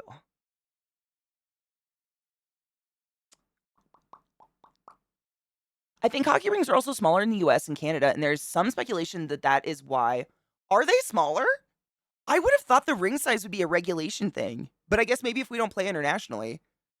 Does anybody know hockey enough to know if, like, are European rings bigger? I don't know. That's a good question, though, because maybe, like, just being, in closer quarters makes you want to fucking fight. They are. They're bigger in the EU. David, you're right. How much bigger? Like, violently? Shitter was full. I'm actually quite shocked. I would have never guessed that. David, you were right. I didn't know. I really had no idea. Hold on, make sure I grabbed all the links. I got that one. I got Pitsy's, I think. Yeah. Yeah. Ugh. That's not the bar. Is it the thick skin? There's so many bar scenes. I just don't know what link I'm trying to look for. But I agree with you. I mean, McMurray and Gaylor together are amazing, but there's a million of them and I don't know which one it is. No. No. I don't know what this is, but I'm excited. Let me give you a permit. Hold on. There you go. Oh my god, McTaggart. Dude, thank you for gifting us up to Pitsy. Pitsy. Now you got a permanent fucking permit. Permanent.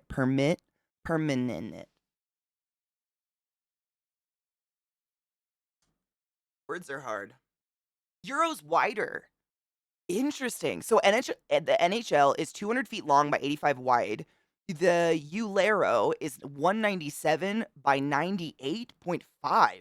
That is, I don't know why that's so weird to me. I had no idea. I really thought they would have just been a universal size. That's really interesting. I didn't know. Got that papi. Yeah, so they're like a little over 10 feet wider. I wonder if that makes a difference in that. Like in the aggression. I don't know. Sarah, hello, love. How are you? Because, I mean, I would think yes, honestly. Shitter was full. Army, Sweet Pea, Happy Yule, Honey Bean, thank you so much for subbing the class, keeping the class alive, and giving it a swing so fucking long. That's a lot of goddamn months. I appreciate you. I was on audio making dinner and I heard the statistic as cock rings are smaller in the US. I mean.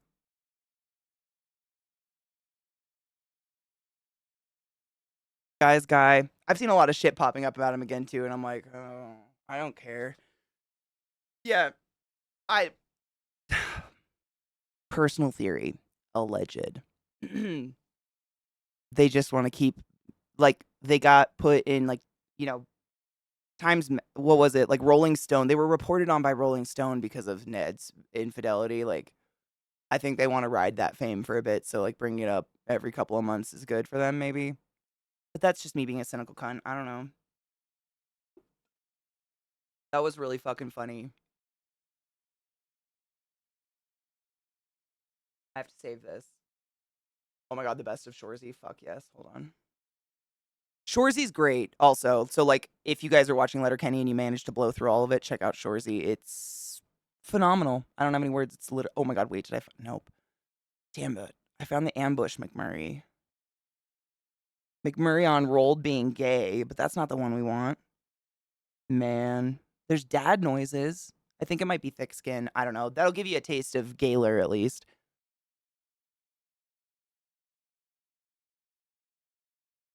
You never, right? Weird. I haven't watched the young ones, huh? Shorzy is really funny. It's great. Like, if you've watched any Letterkenny, I'm sure you've been I don't know when Shorzy's introduced, but Shorzy's like a character in Letterkenny. You never see his face, but you know. Fuck yeah, Shorzy! The chirps and shit are just fucking phenomenal. And then they made a spin-off show on Shorzy because Letterkenny's ending this season, and it's super fucking sad. I'm sad about it, but I mean, you live long enough to become the villain, right? Oh my god, I've never called an Uber either, but I've definitely called a Lyft. Honestly, if I didn't go to conventions, I would have never used Uber or Lyft in my entire life. Really. Conventions are the best because I don't have a car. But whenever I travel, I usually try to take public transportation because it's fun. When you accidentally select, oh no. These are like real, Vile. These are like real life anxiety situations.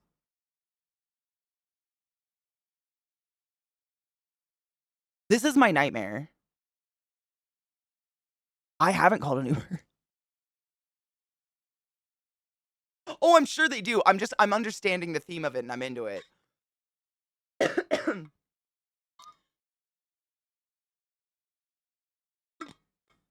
I don't think I saw it. I've seen some older British comedies though. My mom I think my Nana used to watch, what was it, like Two Fat Ladies or something? It was literally like two kind of just heavy set older British ladies cooking and stuff. It was so weird. Oh, the channel. Yeah, the channel for the funny ones we've been watching, Almost Friday TV, if you're wondering. Absolutely. My neighborhood, the main guy seems familiar, and I don't know where I know him from, but he seems very familiar. Like the guy that was the annoying, horrible party guest in the last one. My neighborhood just had its own train station open. Oh, fuck yes. Oh, I'm so jealous. We got a light rail put in, but they're basically a joke. There's like to go to a baseball game or something like that, they'd be great, but you couldn't depend on them to get to work or something, which is sucky. They're just not timely enough for that shit. It's unfortunate. I'm clearing out links because they're not buffering. Buffer! Buff the wood. You bitch. I downloaded Lego, whatever. Oh my god, though. So I went to go because Glut said that Lego Fortnite was beautiful, and y'all informed me there's no PvP whatsoever. So last night after stream, I went and tried to download it, not because it's free and whatever, and I had to download so many things just to get there. It was almost comical. Like I had to get the Epic launcher, and then I had to actually install Fortnite, and then I had to install Lego Fortnite, and then the whole thing had to update. And it was just I didn't even get to play. I was exhausted from the downloads, for fuck's sake. But I've heard really good things about it. I haven't played, but I hear it's as close as we're ever gonna get to like a Minecraft. No shit, McTaggart. Like from Everett to Tacoma, that's actually pretty good. Like it'll just fly by Seattle. That's the worst part about living there, honestly, was just the fact that if you wanted to go to South Seattle, you have to go you literally have to drive through Seattle. And, stoplights and whatever, and I have a stick shift, so I'm a pissy bitch about it, but that shit, it was the worst. It goes right downtown. Oh, there's probably a stop downtown as well, right? Groups that appeared on the Young Ones included Dexys, Midnight Runners, Motorhead the Damned. Oh, shit. Oh, so they, featured artists and shit? That's kinda cool. Several. I wonder I hope it's actually functional. Sometimes I feel like light rails are, an excuse to not put in actual public transportation. You know what I mean? That's just me being a cynical cunt, but literally, they put in light rails and they're not timely. Half the time they're broken down. The stops are at all stadiums. And it's like, we're asking for public transportation to cut down on traffic, so maybe we can get to work on time. Like, the getting to the Seahawks should not be the priority here. I need to get to the fucking hospital. Like, Virginia Mason, for fuck's sake. I don't know. The sounder and the buses aren't terrible, but still, they're just I remember when I was working in Kirkland, but it was like, if I wanted to take some form of public transportation or a carpool, I either would have to show up to work late or, absurdly early, like an hour and a half early, just to make sure I was there on time. I would have to show up that early because you just never fucking knew. Buses and shit like that, they're still affected by traffic, and the traffic, Seattle traffic is a fucking ball beast. No shit, Baltimore's light rail shut down? Why? Like forever? Honestly, it was bullshit when it was there.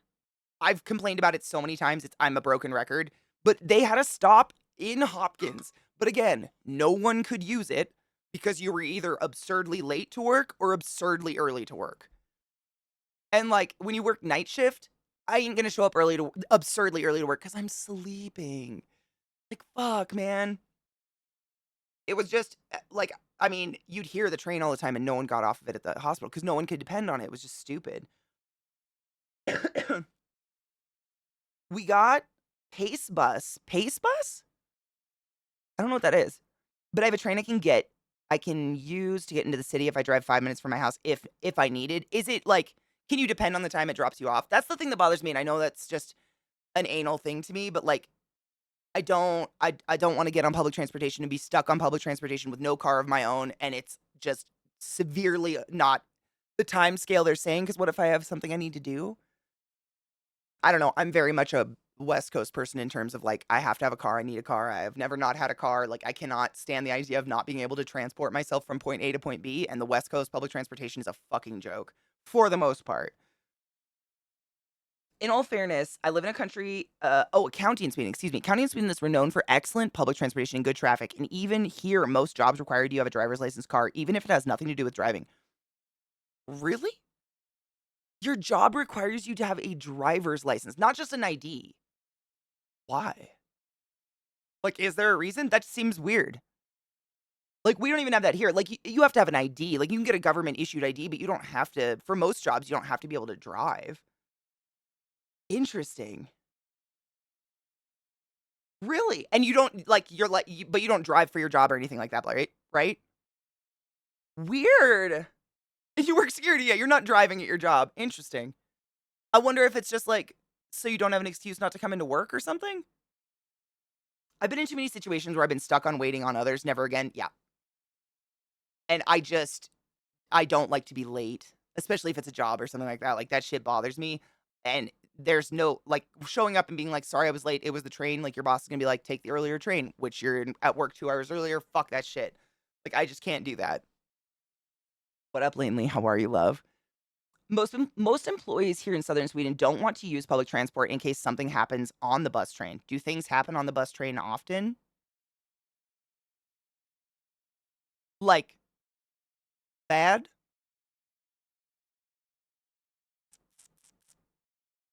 That's a very odd thing to just like fear in general. Huh. Oh, you mean like if something happens in the train, like is late? I was thinking like a terrorist thing. Like I was thinking like, do people bomb trains or something in Sweden? That's what seriously, that's where my brain went. You mean like if they're held up and late for 1 second? Oh my god. You know what? I'm gonna go pee because I literally can't think straight. I'm obviously getting stupider by the second. I just have to pee really bad. Stupider is not a word. See what's happening here? I'm so sorry. I'm a broken American creature. I'm trying my best. I mean, I'm bad with names. And honestly, I would have never like when that music video came out, I was of the age and dumbness where I wouldn't even know there was a director for a music video. Like I wouldn't even know that was a thing. Really? Okay, this is the Jimmy Thickskin one. I have no idea. It's just another clip, but I was trying to find one with the Gaylor and the McMurrays. Yeah.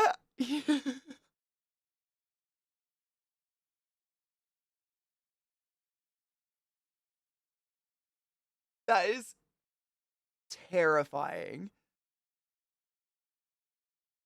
That was an actual nightmare. Like, I have a little bit of anxiety from that. Just a little.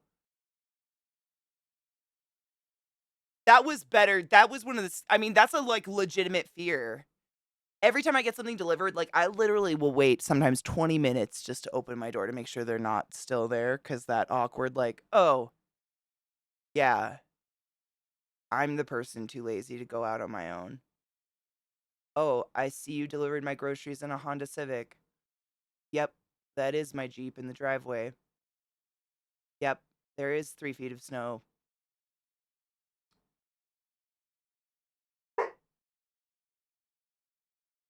Have a good day, bye-bye."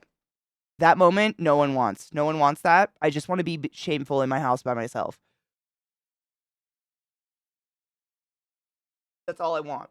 I don't wanna look you in the eye. We don't need to admit the situation that's occurring. I'll tip. It's fine. Food was cold when I picked it up. Send. It's not delivery. It's to Cthulhu.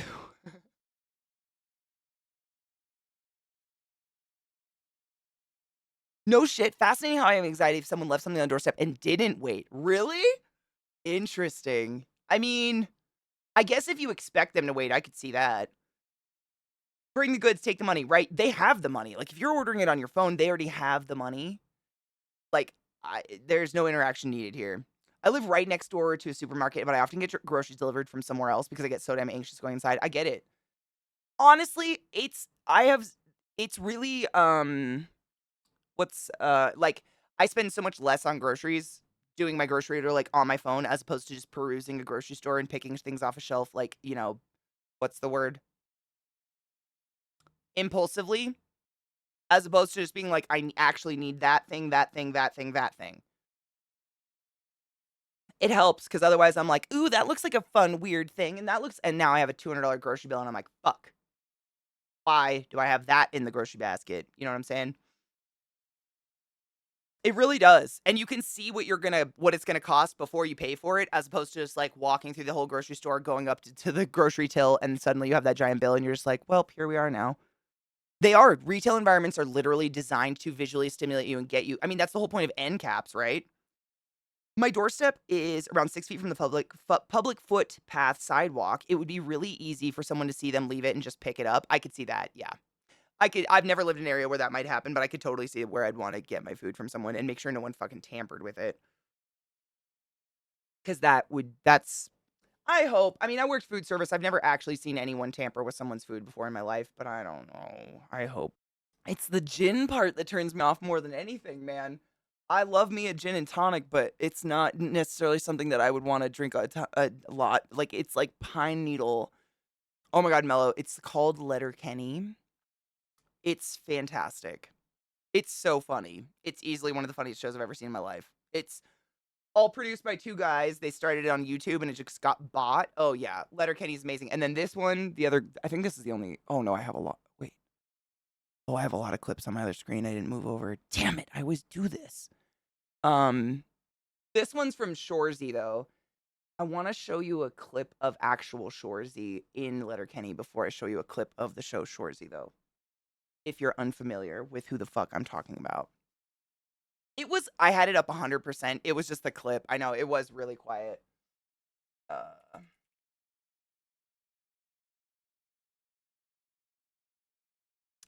yeah. No, I had to, I'll, actually, thank you for saying something because I'll turn the volume down again. I had to jack it up to like 100%. It was really, quiet. Some links are. I hate that. I hate that there's only a certain point I can, oh, Eric can almost miss that. There's only a certain point to which I can, jack the volume up and then I can't do anything. I hate that. Like, some shit is just existentially quiet. No! Okay, this is the clip that someone, I don't know who, I think Pitsy gave us this one, but it's the best of Shoresy. I gotta rewatch the show. It's been too long. Oh my god. Fuck me up. Doesn't he, like, love to didgeridoo? He plays a didgeridoo, but he says it in a weird way. He's like, we love to didge or something like that. Fuck, dude. At parties and shit. He's like, everybody loves the didge, and whips out like a literal full size didge. He calls it the dig or the didge, something like that, and he'll whip out like a full size didgeridoo at parties and like, it's so fucking bizarre. But what a good show. I mean, I could go on forever about it. The Skids and everybody, like, they're just. It's a really well constructed show. I think it's really well written. It's fucking funny. I don't know what else to say. If you haven't watched it and you have free time, I'd give it a chance. I'm just moving shit over. Or I'm not.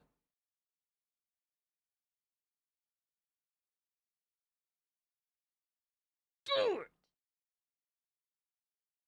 I know. Fuck! Fuck her socks on! It's that fucking bullshit! Her anger is, I mean, and you've seen her in other shit, right? She actually has like a very calm demeanor. It's so weird. Gaylor, she talks very quiet and very sweetly and kind of sounds like an elementary school teacher or maybe a librarian. It's fucking weird. Dude, Knives, honestly, the episodes are like not even, I mean, they're max 30 minutes apiece, not even. It's a super easy show to binge. You wouldn't even need a week, honestly, if you just let it go. But she is, I'm trying to think what else she's in. I do believe, I do declare, I think she's in Schitt's Creek. I think she's one of the Jazza gals. She's not like a main character. She doesn't have a lot of lines or anything, but I do believe she might be a Jazza gal. Yeah, it's like 22 minutes-ish. It's super easy to get through. Yeah, McMurray's another one that speaks. I mean, I'm glad he speaks differently because that I don't know shit is a little much. I don't know how he'd get through life like that, but it's very weird. Dude, Vile, fuck yes. It's a 22-minute. Yeah. I saw McMurray in another show and I got creeped out. Yep, that's how I felt when I saw Gail. I didn't even recognize her. That's the only one that buffered Erican. The rest of them I was still waiting on. That's why I was making a funny face. I was like, oh shit. Oh, Rod's buffered. Twitter works. This is Rod jumping. We're going to see Rod jump out of the sky. I'm very excited. Wait, did I open the final season twice? I did.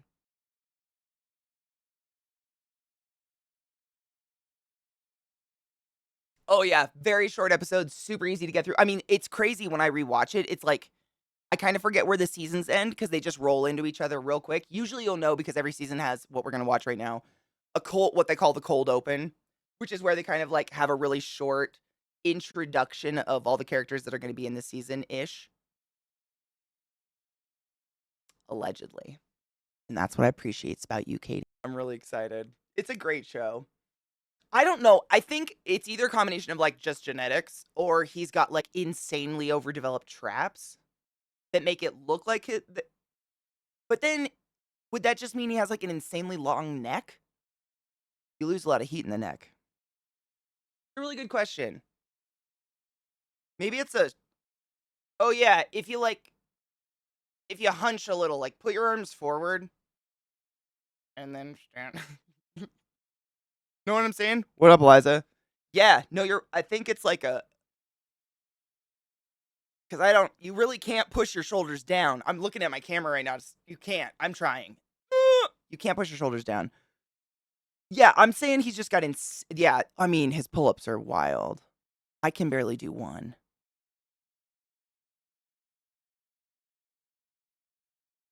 Wait, how do you sit?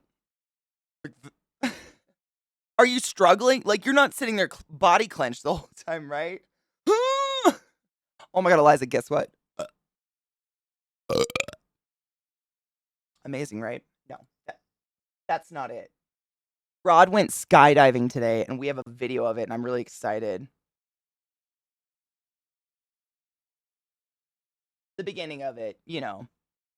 I know. It's the point where he probably just gets to, like, you know, kind of fly around and look at stuff. You know, Knives, we were talking about this literally before, like, a week ago when Rod scheduled this. I'm trying not to be scared, but I had heard that some people who don't learn how to land will break their ankles, and maybe that's why they don't land on their feet anymore, because it was so likely, like, people were busting their legs. Because they just don't know how to land, I guess. I mean, how do you know how until you've done it?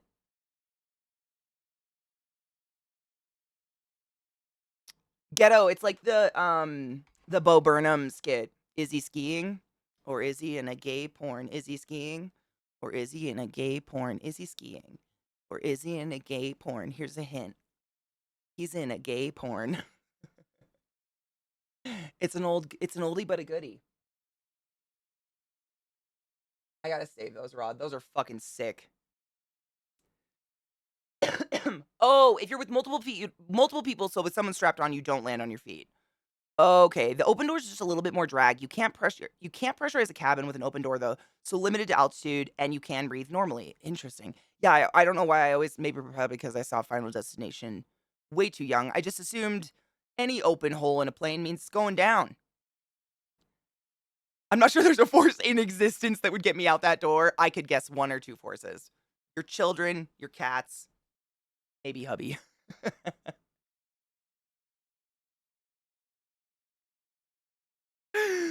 Maybe. Yeah, I don't know. Unless both are pros, and then you can land on your feet. So does he land on his feet? Ooh, I'd do it. Yeah, it's like jumping off a high swing. You don't just land. You're either gonna tuck and roll, yeah, or you try to land and break your fucking. I only have like 3 in the queue. Let me see. No, only 1. Really? Yeah. Amazing. Wow. I just didn't clear it. Wow. I must have missed one. Give it to me. Give it to me. Give it to me. Bye bye. I have the SNL of Saturday. The Saturday Night Live one's the one that I still have to watch. If I missed one, feel free to throw it to come by himself. Is his whole thing getting rejected? Is that what he's into? Fuck my neck up this morning.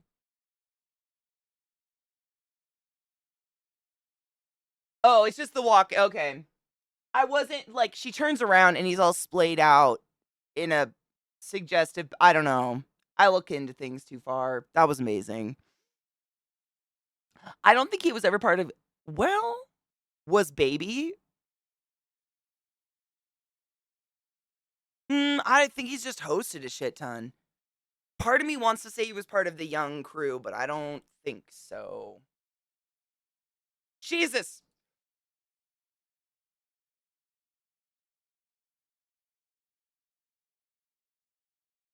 Help! Ow. Can we sue autoplay yet? I said no. Holy shit balls, that was loud. I apologize. I have no answers. The universe hates me and wants me dead. But loaded.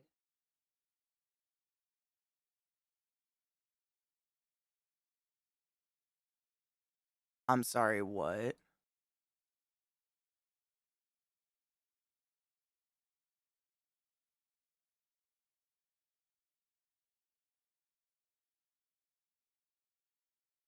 Hallelujah. Jesus Christ. You know what? Oh my god, Lizzie. You probably know this, but you know how you turned me on to watching Snoop? Swoop, swoop, snoop, swoop.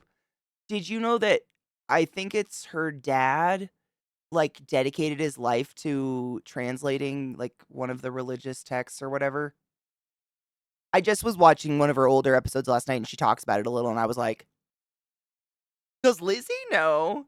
Oh, yeah, like, she's got some heavy fucking drop knowledge on religion once in a while, and she mentions it, like, that was I wanna say it was her dad, it might have been her mom, but one of her parents, it was like they dedicated their entire life to translating one of the biblical texts or whatever. It was pretty wild. She talked about it very shortly. I'm trying to remember which video it was. You can probably Google it and find it on your own, though. You're smart. But yeah, I thought that was really interesting. I was like, maybe Lizzie, maybe you just connected like on a like you didn't know you had these things in common, but you had them in common. You know what I'm saying? Because like I don't even remember what. Oh, it was the Duggars episode. I think she has an episode on the Duggars. I think. And, like, it's all about the dirty nasty of their disgusting son, whom I share a birthday with, and I hate it so much. Um, but she talks about, like, the indoctrination of the IBLP kind of thing and, like, in a scholarly way, not in a devout way, I don't believe. Mm-mm. She didn't speak on it like she had an ill relationship with God or religion or anything like that, so I don't think it was, like, in a creepy way, like no. I think it was totally in a scholarly way, just, like, because he's super bilingual, something like that. I believe, but I do believe it was the Duggars one, so if you've watched that one or if you haven't, she kinda breaks down a little bit in the middle and talks about it. It's really interesting, though, she sounded like you. So it sounds very you know what I mean, like, scholarly knowledge of the text, not so much like the other type. You know what I'm saying? I don't wanna be rude, you know what I mean. You share a birthday with my bestie's ex-husband, a chaotic Florida man. I think Pisces March 3rd, men are unhinged. No shit. You wanna know who also shares a birthday with me? Literally the state of Florida.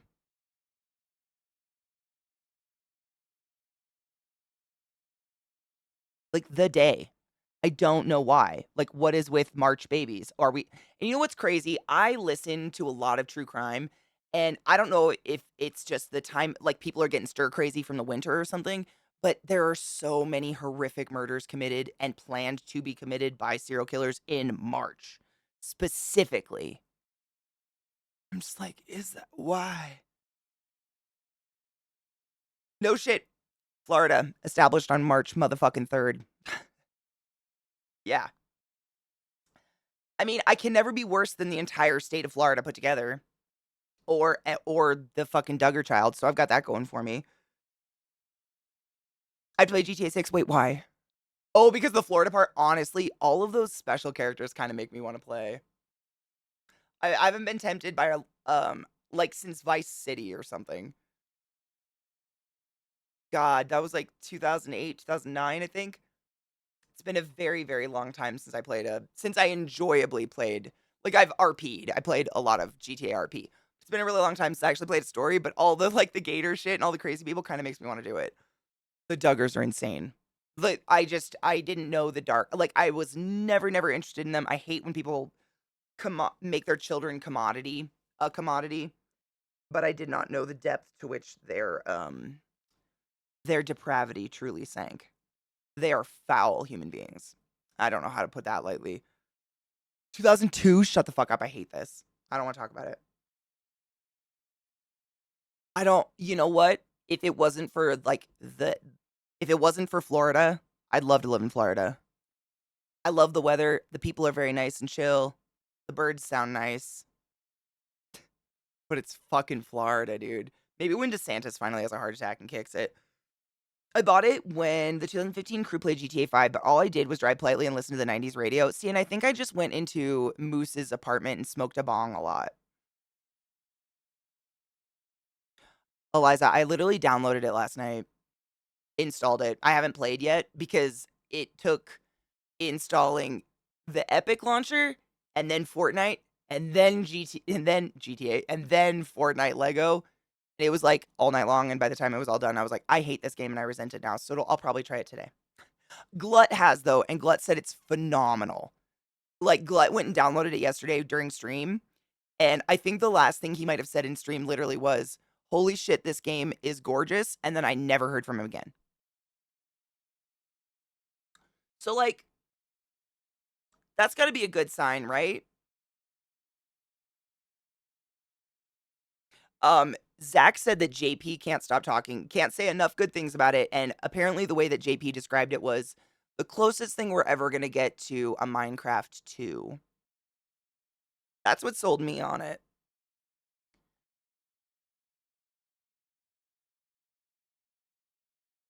That's the just hanging out game. It's half the time. Half of it is literally just hanging out. I mean, that's like the 2015 crew, like Lizzie was saying, way back when I first started streaming. It was like Rygar, my friend Moose, who now works for Twitch, Sammy, Sarah, myself, Lizzie. It was a Drew. Like we just had this group of people, and we would play like Mario Kart and shit together. But we started playing GTA RP together, but we didn't barely RP. We'd basically go to Moose's apartment, and he had a bong, and I would make my character smoke it over and over, and they would all giggle somewhere else in the apartment and like pretend to hump each other for hours. And Lizzie obeyed traffic signals. There's that funny feeling. That funny feeling.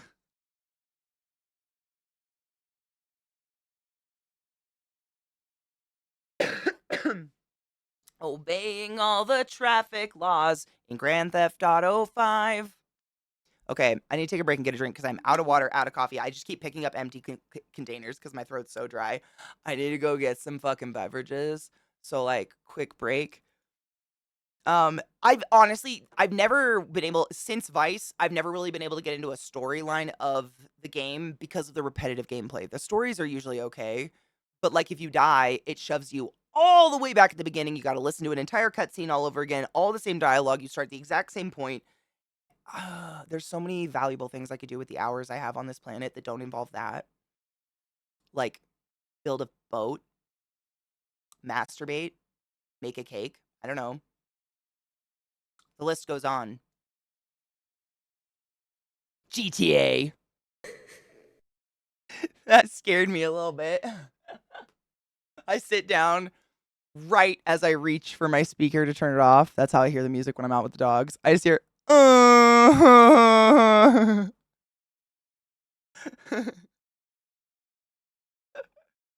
Thank you for the biddies, Meebo, you generous fuck. I appreciate you. Welcome back, everybody. It is so cold outside. I apologize. It takes my dogs forever to pee because they're literally getting blown over by the wind. Yet. Yes. Oh, god damn it. How dare you? Yet. How are you doing now? Good, and you? Letterkenny is a way of life. You will start to speak like you know Canadian. You don't know Canadian. You're just going to start mimicking Letterkenny, and you won't be able to help it. It's just a fact of life. Welcome. How are you now, good, and you? It's just so good. Hold on, let me move. I think I just have 2 more videos. But the other 2, the 2 that were on this side, they're just really long, so they've been taking a minute. I'm just glad the wind doesn't knock my internet out, knock on wood, because every year I've lived here, I've had horrible luck with that. Wasn't that scene because they were talking about, like, porn Squirrely Dan's into? Something. I feel like Squirrely Dan's talking about something in the bar, and that's why they're doing the, yes thing. Canadian dicks does seem like a good time, eh? I'm always down for some fucking poutine. Seriously, poutine is literally delicious. I don't understand why it's just a Canadian thing. Like, America is supposed to be king of terrible for you food, and we still haven't picked up on sticking like literal grease from a cooked animal with flour on fries with cheese curds. Oh, Ike, I'm so jealous. I haven't had good poutine in ages. There used to be, well, it might be still be there, but there was this dank poutine place that we would, like, ritually go to every time we went up to Vancouver to go to a game, and they had all sorts of poutine. They had, like, every type they had, like, lasagna poutine, pizza poutine, like, all these, like, non-traditional type poutines, and they gave it to you in this special, like, little boat that was wrapped in tinfoil and shit, and it was a really small, like, hole-in-the-wall place up in excuse me, I don't know the name of the neighborhood, but the gay neighborhood in Vancouver, BC. All the crosswalks are rainbows and shit. It's basically like Capitol Hill in Seattle, but it was like a hole in the wall place, barely any seating. It's meant to be taken with you and eaten while you're walking the streets, and it's just fucking good. But like I've had it a couple times in the States, and maybe once or twice it's been done right, but usually the States tries to make it like less fattening or something. We ruin it. Or thin ass gravy that's just like pools at the bottom of the boat, and you're like, what the fuck is this? Or like not cheese curds, like they'll put fucking mozzarella on it or something, and you're like, that's not it. Shredded mozzarella is not it. What are you doing? Do it, Ike. Man, I've never thought to make my own, but how do I, like, man, it's truly hard to find good cheese curds outside of good old Wisconsin. I mean, maybe once ever did I find decent cheese curds that actually were squeaky and melty. That's what I was thinking, Eliza. Like, every part of poutine wouldn't be too hard, except where do you get good cheese curds? That's the thing. I'd be like, if you could get some fucking good cheese curds, it'd be pretty easy to make at home. You just gotta, I mean, know how to make decent gravy. Geez, that's the way to fucking go. Wisco reppin', no shit. Cheese curds, though.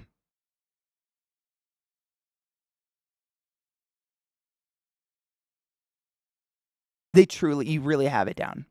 I don't know what else to say. I've tried them everywhere else, and I'm just like, oh, okay. I don't know how you make them squeak, but they're not real anywhere else except Canada. Canada's got them. I don't know what happened. Maybe they ship them.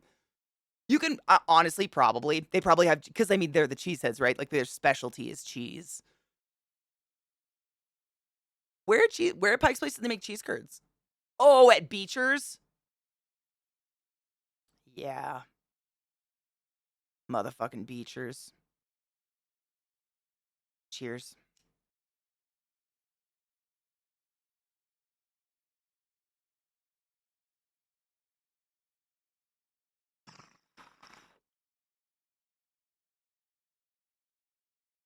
So, Ike Wolf question, do you do a double bake on your fries? Or like a parboil or anything? I think that's the secret to why the UK has such good fries slash chips, whatever the fuck you want to call them. I've tried to figure it out because I truly think they have the best. I don't know what I tried to look it up. Yeah, it's like bake then fry or something like that. Parboil then bake. Everybody has there's usually a dual cooking situation going on though. Oh no shit, the fresher the curds are, the squeakier they are. That's usually the deal with them, but Wisconsin curds are always good bet for quality because Wisconsin's obsessed with curds. I mean, you wouldn't stay in business in Wisconsin, no shit, if you didn't make good curds, right? Like it'd be a shame to the fucking state.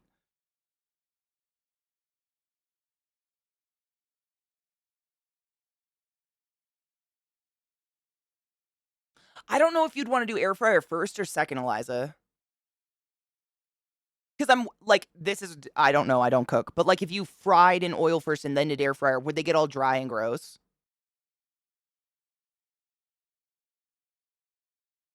But our steak fries are not what you guys do for chips. Like, I don't think like the steak fries we have in the States, they are not chips. They don't taste the same. They're like denser inside. They almost taste not as well cooked.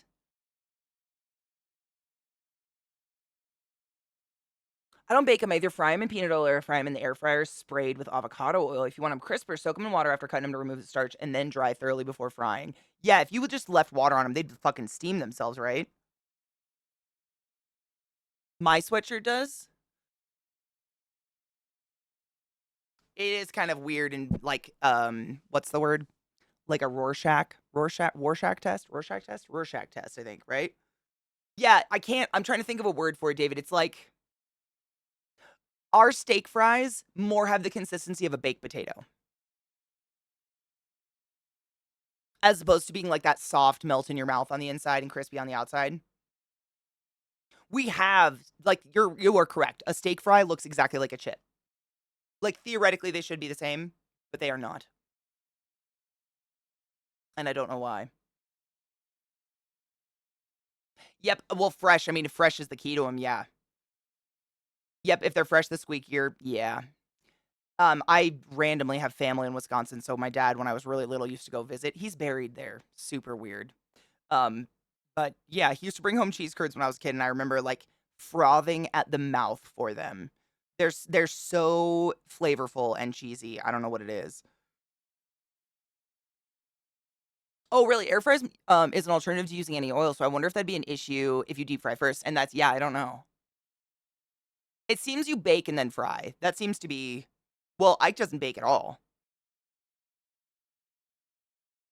And for reheating already cooked fries, the air fryer is great too. Makes oh, that's literally the main purpose I have a fucking air fryer.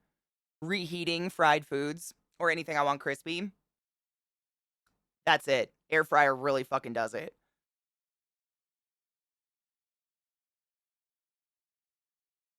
That's true, Eliza. I don't know. Yeah, I really don't know. I mean, I reheat things that have been previously fried in the air fryer and they're tasty. So like air fryers, seriously, especially in the summertime when it's like blistering hot and you do not want to turn the fucking oven on. I think the microwave ruins foods that aren't like soup. I don't know what it is. Microwaves make food taste gross. I mean, I know what it is, but like, unless it's soup, I'm really not pro microwave. But the oven, you turn on your fucking oven in the summertime and suddenly it's 5,000 degrees in your house and you want to die. That air fryer is literally a lifesaver. I agree. Do you love it, David? Yep. If I had a toaster oven, I'd use a toaster oven for it. It just always, I feel like anything that's a solid thing comes out like chewy and either like burning hot in the middle and frozen on the outside or vice versa. And I know theoretically what a microwave's supposed to do, but like if I can use something else, I'm not going to do the microwave. It just ruins shit unless it's soup. Air fryer is good for reducing the amount of oil, but usually you want to spray most foods with a little oil on there. It does help it cook up a bit better. And I don't know how you get it crispy without oil,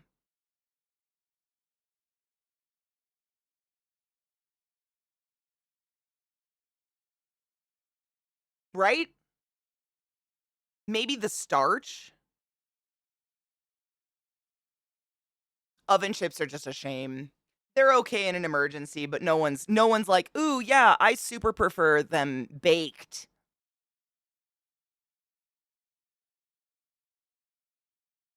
Said nobody ever. I actually got air fryer linings recently, Eliza. Those things are amazing. Not just for retaining the oil, but just for cleaning those baskets. Because we got the one, I got it for Zach years ago for Christmas or something like that, but it's like the big square and it's got two baskets and you can like use only one side or you can use the two sides separately or you can dual cook. And the basket, like they've got, I don't know, some sort of like kind of a broiler thing on the bottom and then there's just a cavity. And that like crumbs and shit that get in there, it's so disgusting. And those liners make it so much easier to clean because nothing gets stuck on the inside. Right, and correct me if I'm wrong, but I'm pretty sure let me pause this music so we watch the videos. Where is it coming from? I'm pretty sure, correct me if I'm wrong, like air fryers are essentially just like a countertop convection oven, right? Dude, honestly, David, I think I told you this before, like I had the first air fryer, like the first one that really went around the US and everybody was freaking out about it. It was like the big black egg and it had one basket that came in and out. That lasted me over 10 years. And that shit was like $20 on Amazon or something ages ago. Like they all do the exact same thing. They just get fancy. Like more buttons, more shit you can do on them. But that thing worked perfectly fine, lasted forever. The only reason I upgraded is because we were literally using it to death. Like it was at the point where it was about to break down, or like, like the Teflon in the basket was going to start coming off or something. But seriously, I don't think I like they all do the exact same things. So like going up, unless you really need all those modes and shit, it's just a really expensive thing stuck on your counter. Yep, it's a super efficient oven fan. There you go. Yeah. I don't know what this one is. A village. This looks like British TV.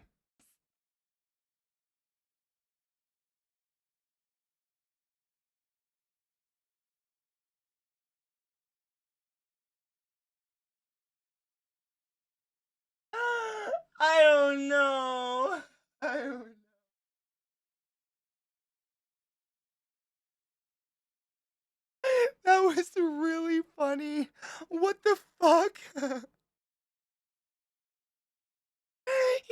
about Santa.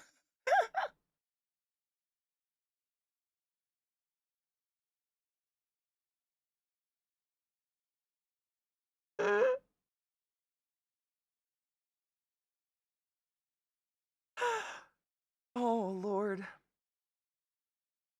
That was great. My face is in pain from laughing at the fucking shit you've been sharing with me today, my dudes. Ow.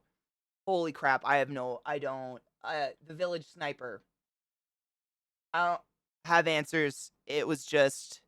It wouldn't, right? Like, but the rednecks would have like shotguns and shit or rifles. It wouldn't be sniper rifles. It'd be something much more up close and weird. And then they'd eat you. Can't waste food. No, Vile, did you give me the UK versus US food fight video with sorted and mythical food? That was the next one. It was just one of the longer videos, so it took forever to buffer. But I was literally just talking about sorted, and that's one of the videos that popped up. So I thought like this.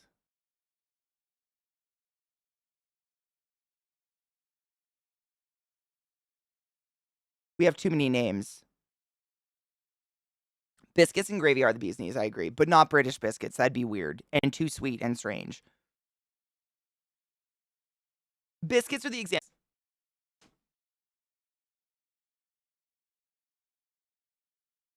The mauling of the poods. They're just getting fucking pet now.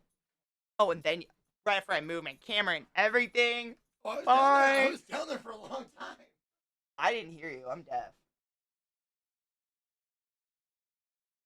No, crumpet, it looks just like an English muffin, but it doesn't have like browned crispy edges. It kind of I'll just show you a picture. I personally like English muffins better, but I've never had like a homemade crumpet or anything like that. And the crumpets I've ever had, they just taste like nothing. Like they remind me of mochi flour a little bit, like just airy nothing. I was gonna pull up. Anyone else go? Crumpet. You got to understand what cricket is to understand a crumpet. Nobody understands cricket. Oh fuck. God damn it.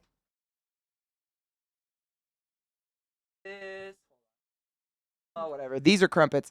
They kind of look like little pancakes. But you know, you would put them in like a package and just eat them with butter. But they're all holy and only like really cooked on one side. But I just thought they fucking tasted like air. But I probably just not had. It's air compared to a muffin. There you go. Thank you, David. Yeah, like an English muffin is more like actual bread, like baked bread. You know, it's like toasted on the outside and like fluffy and kind of moist. They're not bad. They taste exactly like whatever you put on them. They do not have their own flavor though at all. It's almost like angel food cake. You know, if you've ever had like angel food cake that's not very sweet, it's kind of like chewing on air. Like there's really not much going on there. They look like it's so an English muffin. They had it up on that other one just to show you the difference. I'm not my mom was so paranoid about any of her daughters becoming fat that she had us on every diet ever. I'm sure I've talked about this, but at one point we were all on Jenny Craig. None of us were fat, by the way. It was just neurosis. But that's neither here nor there. So if you've never been to a place like Jenny Craig before, it's literally like going to a doctor's office. You go in, you talk to the person at the front desk, you have an appointment, and then you like sit down in a waiting room, and then someone comes with a clipboard and takes you back to their office, talk about how fat and worthless you are, and then they give you a bunch of shitty food out of a freezer that costs way too much money, and you go home after they weigh you publicly. It's great. It's a great time. And my mom's taking us, and we're all sitting in the waiting room, and like you can probably mildly picture the waiting room. It's like, you know, a very tense circle of hospital looking. What's that? Ooh, it's got a. We got a present. Nut. It was given to us in our HelloFresh box. It looks like a nut. Sometimes you feel it's like the Han Solo of nuts. Oh yeah, so we're in the waiting room, and it's like a bunch of sad, slightly overweight women, middle-aged, in a waiting room of a doctor's office. That's what it feels like. And my sister cousin sounds really inbred. Cousin raised as a sister, Joshua. She's there, and she has always quintessentially been like ridiculously thin with like perfectly big boobs and just like gorgeous. And she's sitting there in like just skin tight clothes, looking hot as fuck. And in this room, you know, where everyone's getting weighed publicly and hates themselves and just waiting to go back in a room with a tiny thin person to be told they're worthless and get their frozen food that's overpriced, et cetera, et cetera. And I shit you not, out of nowhere, She starts digging in her handbag and pulls out a cup of pudding.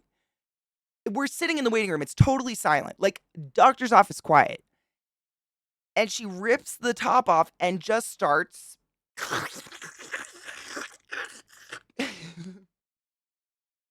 in the middle of this fucking waiting room. She's like 14 or something. I don't know. And like while doing it, I think she can feel the burning eyes on her. She looks up around and I mean the seething of all of these human beings looking at her and she just starts to cackle. I can't even imitate it. She laughs like me. It's definitely like an ugly laugh, but she also adds like this crazy snort thing to it. I couldn't even imitate it if I wanted to. It's like like choking on yourself. I don't even know. But the pudding starts like splattering in and out, like pooping back and forth forever into a fucking pudding cup. I don't know. It was one of the funniest things I've ever seen in my entire life. I've never forgot it. Anyways, we weren't raised with shame, unless it came to the way we looked.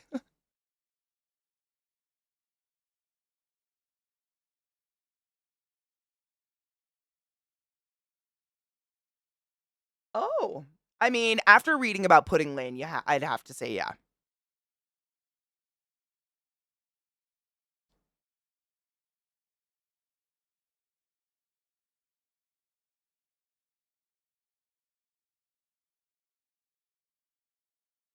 Facts.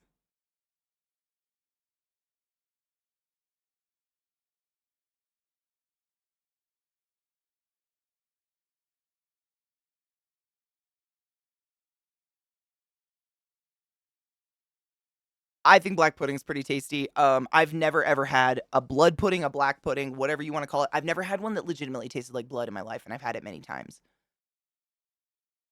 I know the main ingredient is blood. Vast majority of the time, it's black.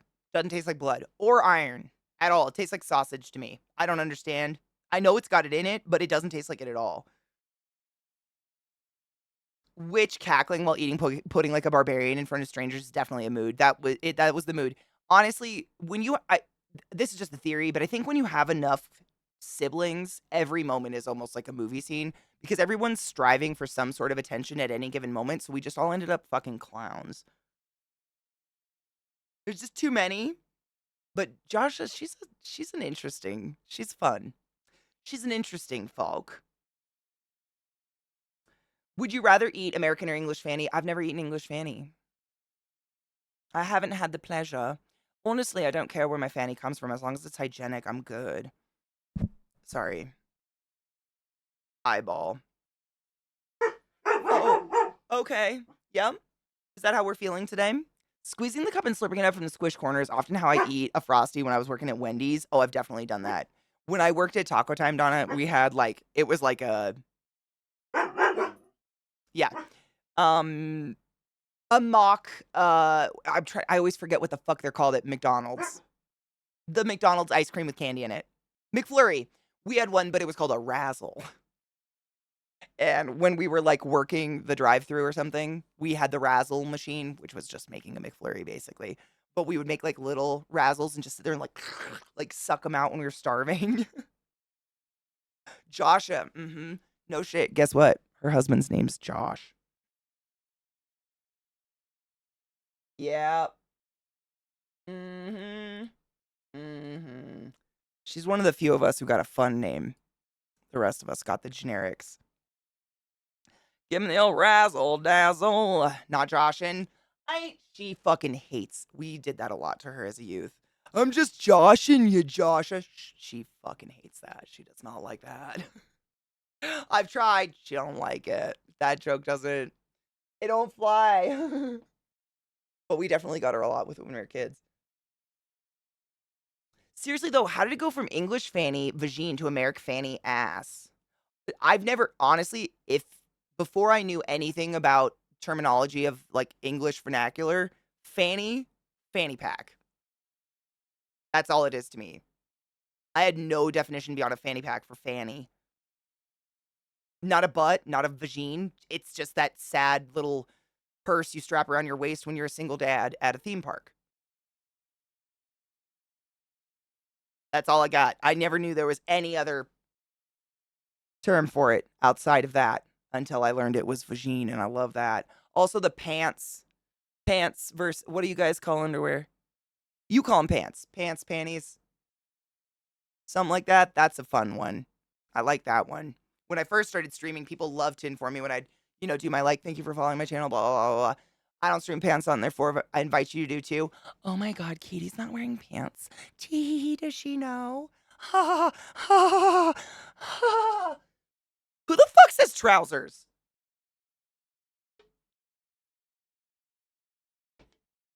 Who's not 85?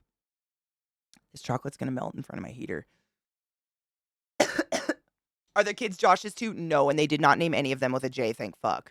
No, they honestly, I don't think either of them are neurotic enough to actually have aimed to meet. I mean, who the fuck named Josh ever thought they were gonna find a human being named Josha? Like, I don't think there are other Joshes in the world. Her mom made that up. Actually, her mom, in a weird epidural state, asked her older brother to name her and came up with that. I don't know. We're not gonna go. Family's fucked up. Yeah, no one, like, they literally, he's a firefighter and she's a nurse, and they met each other, like, in some sort of BLS training. Randomly. They were both in some sort of life training course and met each other. And it's just hilarious, but they don't like the joke. We make it a lot, but they don't like it. Fanny pack must have been invented in England since in the front. I mean, it's kind of like your little Jesus pocket. You could put your weed in there if you wanted to. Fanny pack bum bag is odd because they both mean the same thing and they're both 180-degree wrong for how any sensible person wears them. I know. I don't understand them. I've never seen. Do you have something in your eye? I've never seen anyone wear a fanny pack in the last 25 years. Not facetiously, I should say. You know what I'm saying? I got it, Bubba. I got your eye bug. Are you better? You want to come say hi? I haven't said hi today. Hello, Bubba. He's been playing in the snow. He's so tired. These are godly. Isn't it just isn't a faggot like a meatball? And isn't it also, so there's a fag, which is a cigarette. Are faggots cigarettes or are faggots only meatballs? The void desired some touching. We must comply. Jeshia, but it's pronounced Jesha. I love it even more because it's her chosen name as she is trans. Ooh, that's cool. I love a good name. I mean, I don't think Joshua hates her name. I think the only thing she didn't like is most people assume, like, similar to mine, they just assume she doesn't know how to spell her name, and so they'll correct it for her and, like, delete the A off her name and categorize her as a boy. That happened to her whole life, trying to get a dorm in college, everything. They're like, oh, it's Josh. She must have fucked up. And it's like, maybe let's not assume people don't know how to spell their fucking names. You know? Right, Bubba? I could spell my name, Bob. I'm the smartest. Yeah. I mean, it's totally believable. They've done it many times all throughout our life. They did it to her, and it was crazy. It was just weird. Earmuffs. Ass and titties. Ass and titties. Ass, titties, titties, ass and titties. Oh, are you stuck on my necklace, bud? There you go. Were you stuck a little? Oh, I thought I was trapped forever. I was gonna die here. Faggots of burning coal. It's only meatballs. Okay, yeah. I saw it on. I literally saw it on like menus when I was in England for the first time. Maggots on mash or faggots on mash, and I was like, I'm sorry. I can just order those here. It was great. Language barrier. Language culturally is fantastic. Knickers are panties, right? I think your knickers are like classically like underwear, what we would call underwear. But they also call, like, your pants is your underwear or your boxers or your briefs. Trousers are the outside pants. Right, Mail? And it's like, how have you not even heard the saying, assuming makes an ass out of me and you? Like, you must have heard. Everybody's heard that. Come on. Seriously. You mean on the show MASH? Maybe. New York underwear basketball team? Pants? Even though I know it's not. I know there's not a legit. Wait, there's a legit not slur definition of the F word. It's still a visceral slur to me. There's a legit, not slur definition of the F word. There is? I don't like the word personally. Like, I am not gonna, go to England, for instance, and raise a guff inside a restaurant because they call meatballs faggots. But I ain't gonna be using that word liberally in America in any way, shape, or form because I don't feel I am not a gay man. It is not my right. It was used and is used to this day so derogatorily still to like try to knock down a subgroup of people and other them that it just makes me, I'm the same, it makes me feel poopy. I don't like it. But, like, for instance, the first time I ever went to England, Millie took me to visit her father, 70 something years old, and he answers the door in, like, I swear to you, like the little cardigan sweater. And he asks me if I, alas, would care to enjoy a fag with him in the back garden. And we walked the garden and smoked fags he hand rolled. And it was so fucking romantic and precious. And, that's not a moment where I'm gonna be like, in America, this word was used to condemn. Like, they know. I'm probably sure they know. I'm not going to be fucking using it anytime soon. Too many people I love been knocked down by language like that, so it's not my thing. Not my jam. Right, David, and that's literally this guy was like in his late 70s. Like it's a generational thing, I think. And I don't even where the word, I mean, really it means bundles of sticks too somewhere. It's interesting how we take language and make it horrible. Like we make language horrible, right? Yep, thongs. In Hawaii, they call flip-flops slippers everywhere. Where's your slippers, man? So we don't really use the word anymore. Yeah, I mean, I believe that. It's because I think the world's become more universal to the point where it's like, it's really hard to say, like, oh, I didn't know this word was used in a derogatory form every other place in the world. It's a lot harder to say that, you know? Maybe because the sticks are bundled? Maybe it has to do with a bundle of cylindrical objects. Because, like, cigarettes in a pack, maybe? But meatballs. Now I don't know anymore. Oh, it's a measure of wood. Boom, I was on the way. It's a measure of wood or an amount. There you go. Yeah. It had to come from somewhere, but we, of course, human beings take words and make them ugly and disgusting and remove their original definitions and shit. Like, bitch literally means female dog, and yet here we are. Female dogs are pretty badass, in my opinion. Lilith holds her own. Are you hot, Bubba? I think I'm a very handsome man. You are a very handsome man. My very beautiful void. You're so cute, Bubba. You got the sweetest face. You just got the sweetest face, my sweet boy. And it's something you burn. Oh, yeah, you're right. But it's a unit of measurement, so I wonder. I had a client at work refer to his rat as the R word. In his defense, he meant it as he truly thought she had mental retardation. Yep, of course. Never, not nefariously, yeah. Which is medical, but also, like, we have so many other ways to describe that now. It still made me feel weird. Yep. It was a word very often used in a lot of chemistry stuff, flame retardant, things retarding the chemical process of something by adding something else and shit like that. And it never made me feel okay. I never felt okay about it. I was like, we could just say slow. Like, we're all aware that's what it means. We could just say slowed. I'm cool with writing slowed if you're cool with writing slowed. Bill's down here too, by the way. She's trying to crawl up my lap as we speak. I hear people use it all the fucking time. Honestly, it's one of those words that I don't think is prevalently even really considered. I hear it used and it makes me feel gross. Like in an ugly way. Like that person is that. And I just don't feel it never will make me feel good. And if that person is someone close to me or someone I feel okay with, I'll be like, hey. Like instead of, coming at someone about a word, usually what I'll do is be like, I know you're smarter than that. Can you use like a more interesting word to describe someone like that, please? Give them a challenge. It's like a hit to the pride, like that's a cheap word. You can do better. I like to do that because I don't want to come off like I'm better than or like I know more than you or like I'm trying to make you feel bad. But, like, the English language, for instance, is vast as fuck. Like, we've literally cannibalized so many other languages into our own. You can come up with a different word. I'm positive of it. Like, it just I challenge, like, their, if hopefully they have a little bit of competitiveness and I'm like, "You can do better." That's a little pathetic on your part.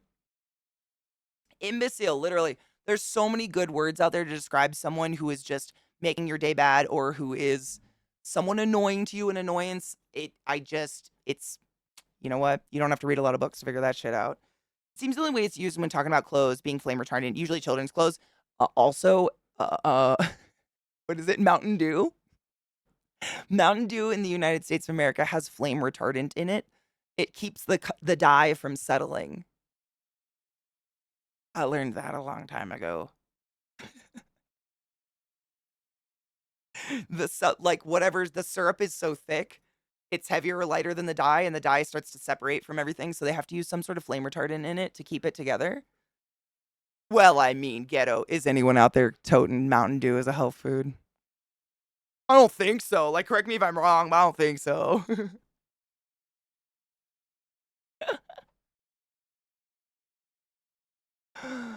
Musky mushroom goblin bitch. I love that. Musky. Just calling someone musky is not a good thing. Nothing like except mushrooms or musky children should musky children, Katie? Muskrats. Children?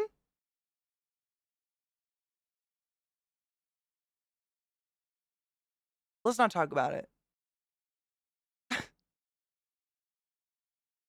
Chinga su madre. Most people know what that means, but I think that's the only insult I know in another language. I used to know some Russian ones, but I don't remember them anymore. But I think Chinga su madre is like go fuck your mom or something.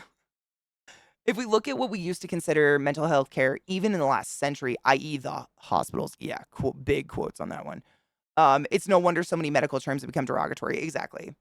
It's like a ton of medical terms that were just meant to describe a way of being became like a death sentence almost to be described that way a little bit. They became ugly. Yeah, which is sad because there's nothing wrong with any of us. We're just a little spicy.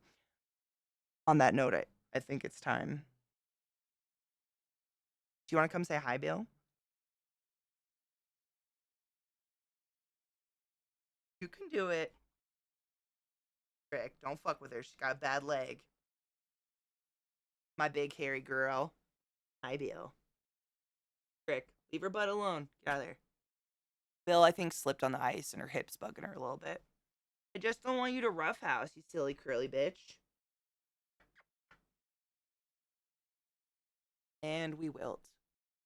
The modern form of the F slur comes from a word of the same spelling used derogatorily against old women, which itself is shortened form of no shit, faggot gatherer. What the fuck? Dude, origins made it even more confusing. And this is where we are. Insults are stupid. People should be way more, I don't know, read a book. Ugh. All right, my dudes. It's about that time when I normally end my stream. I'm gonna find someone cool to raid and take my dogs out into the snow before it all goes away. I know. It bothers me when her hip gets fucked, but that's the only thing I come up with. It's really icy outside. All the nasty kind of melted a little bit. And she must have slipped or something, but she always has a bad hip. Always has this hip. I don't know. She's had it since she was a puppy. I don't know why, but she's got a sensitive hip. And what she'll actually do is if anybody walks near her back end, she'll growl when her hip's bugging her. She's smart that way, but also, I get it. I wouldn't want anyone to touch my bad hip either. And brother's kind of a rough bitch. Huh. Yeah.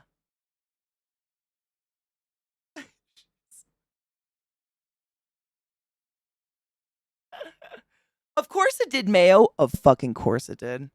Ooh, QQ off topic, but should I ask the girl I've been seeing for a few weeks to be my X-Mix Eve family gatherings? Sure. Why not? You never know. She might be able to come to one or two at least. She might not be able to come to all of them, but if she's anything like my family when I was younger, the day was driving. I mean, Vile, honestly, at our age, like, what does that even mean?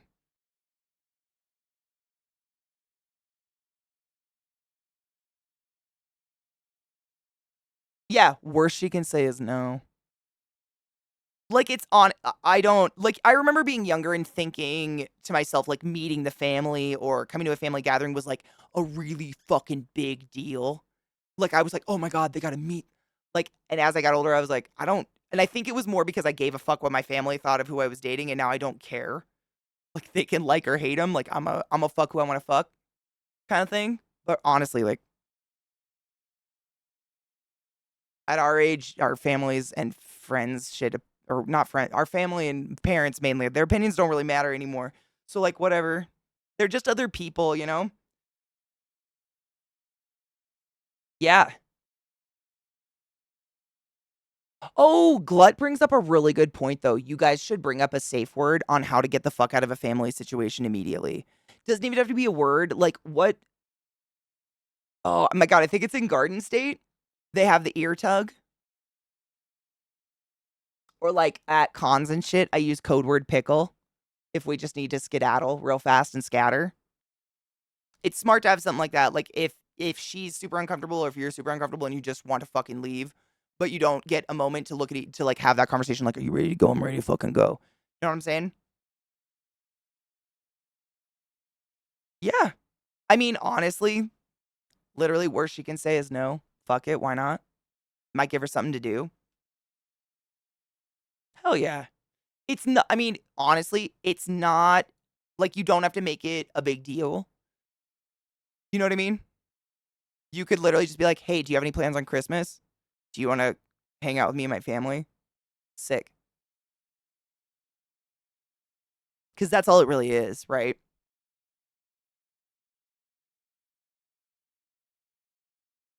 Me lady, I'm a hard same. Very much same. Like, I honestly I never know. Like, there's some days where my social battery can go on a pretty impressive amount of time, and some days where my social battery is done in 10 minutes, and just having the comfort of knowing that there's someone there that will hear me say pickle and be like, "Hey, we're gonna go for a drive real quick and maybe never come back," is really nice, and sometimes alleviates just even the potential of the anxiety happening, you know what I mean?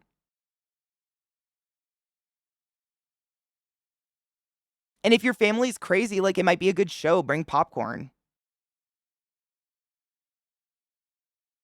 Nope, Emma, nope. No one wants that, much less you. I'll sweeten the deal with booze and snacks. Amen. If you included, like, Taco Bell and or weed, fucking there.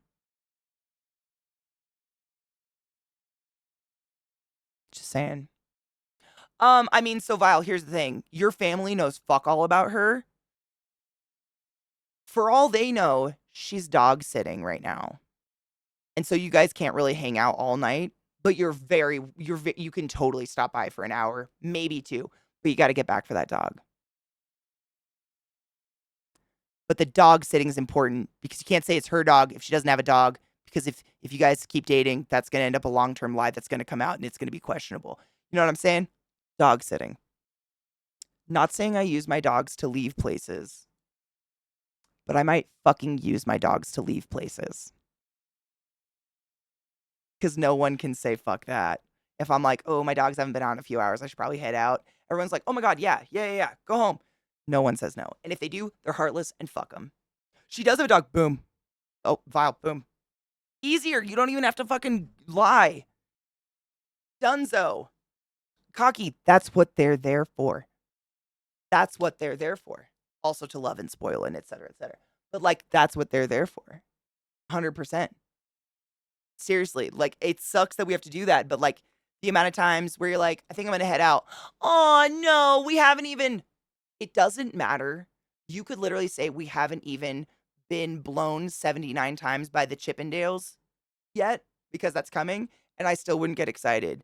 Like, if I'm brave enough to say I'm leaving, I'm about to bust. It's time for me to get high in my car. Bye. Bye-bye, bye.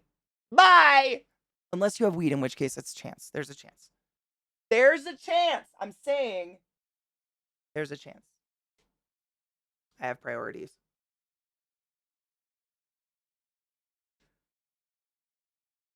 Love and feed, but mainly to get out of other shit. True. Hard true. Yes. This isn't to meet the parents. It's just have plans for a holiday and have a party. That's a good thing to point out. Yeah. Like, seriously, because she might be like, "Oh my god, did this get real? Am I going to get proposed to or something weird?" Be like, this isn't a meet the parents thing. This is a like, I have to go to this family shit, and I'd enjoy your company if you have nothing better to do, please. Because I mean, misery loves company, right?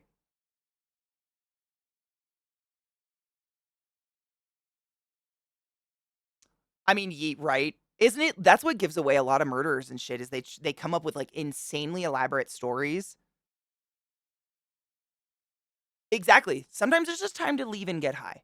Like, I have quite literally left a dinner party to go to Jack in the Box, get an ultimate cheeseburger and a cheese and a milkshake, stopped at the weed shop, got some pre-rolls to go home and lay in bed in my fancy dress and slovenly eat said cheeseburger, rub one out and slurps down the milkshake and pass out in said outfit.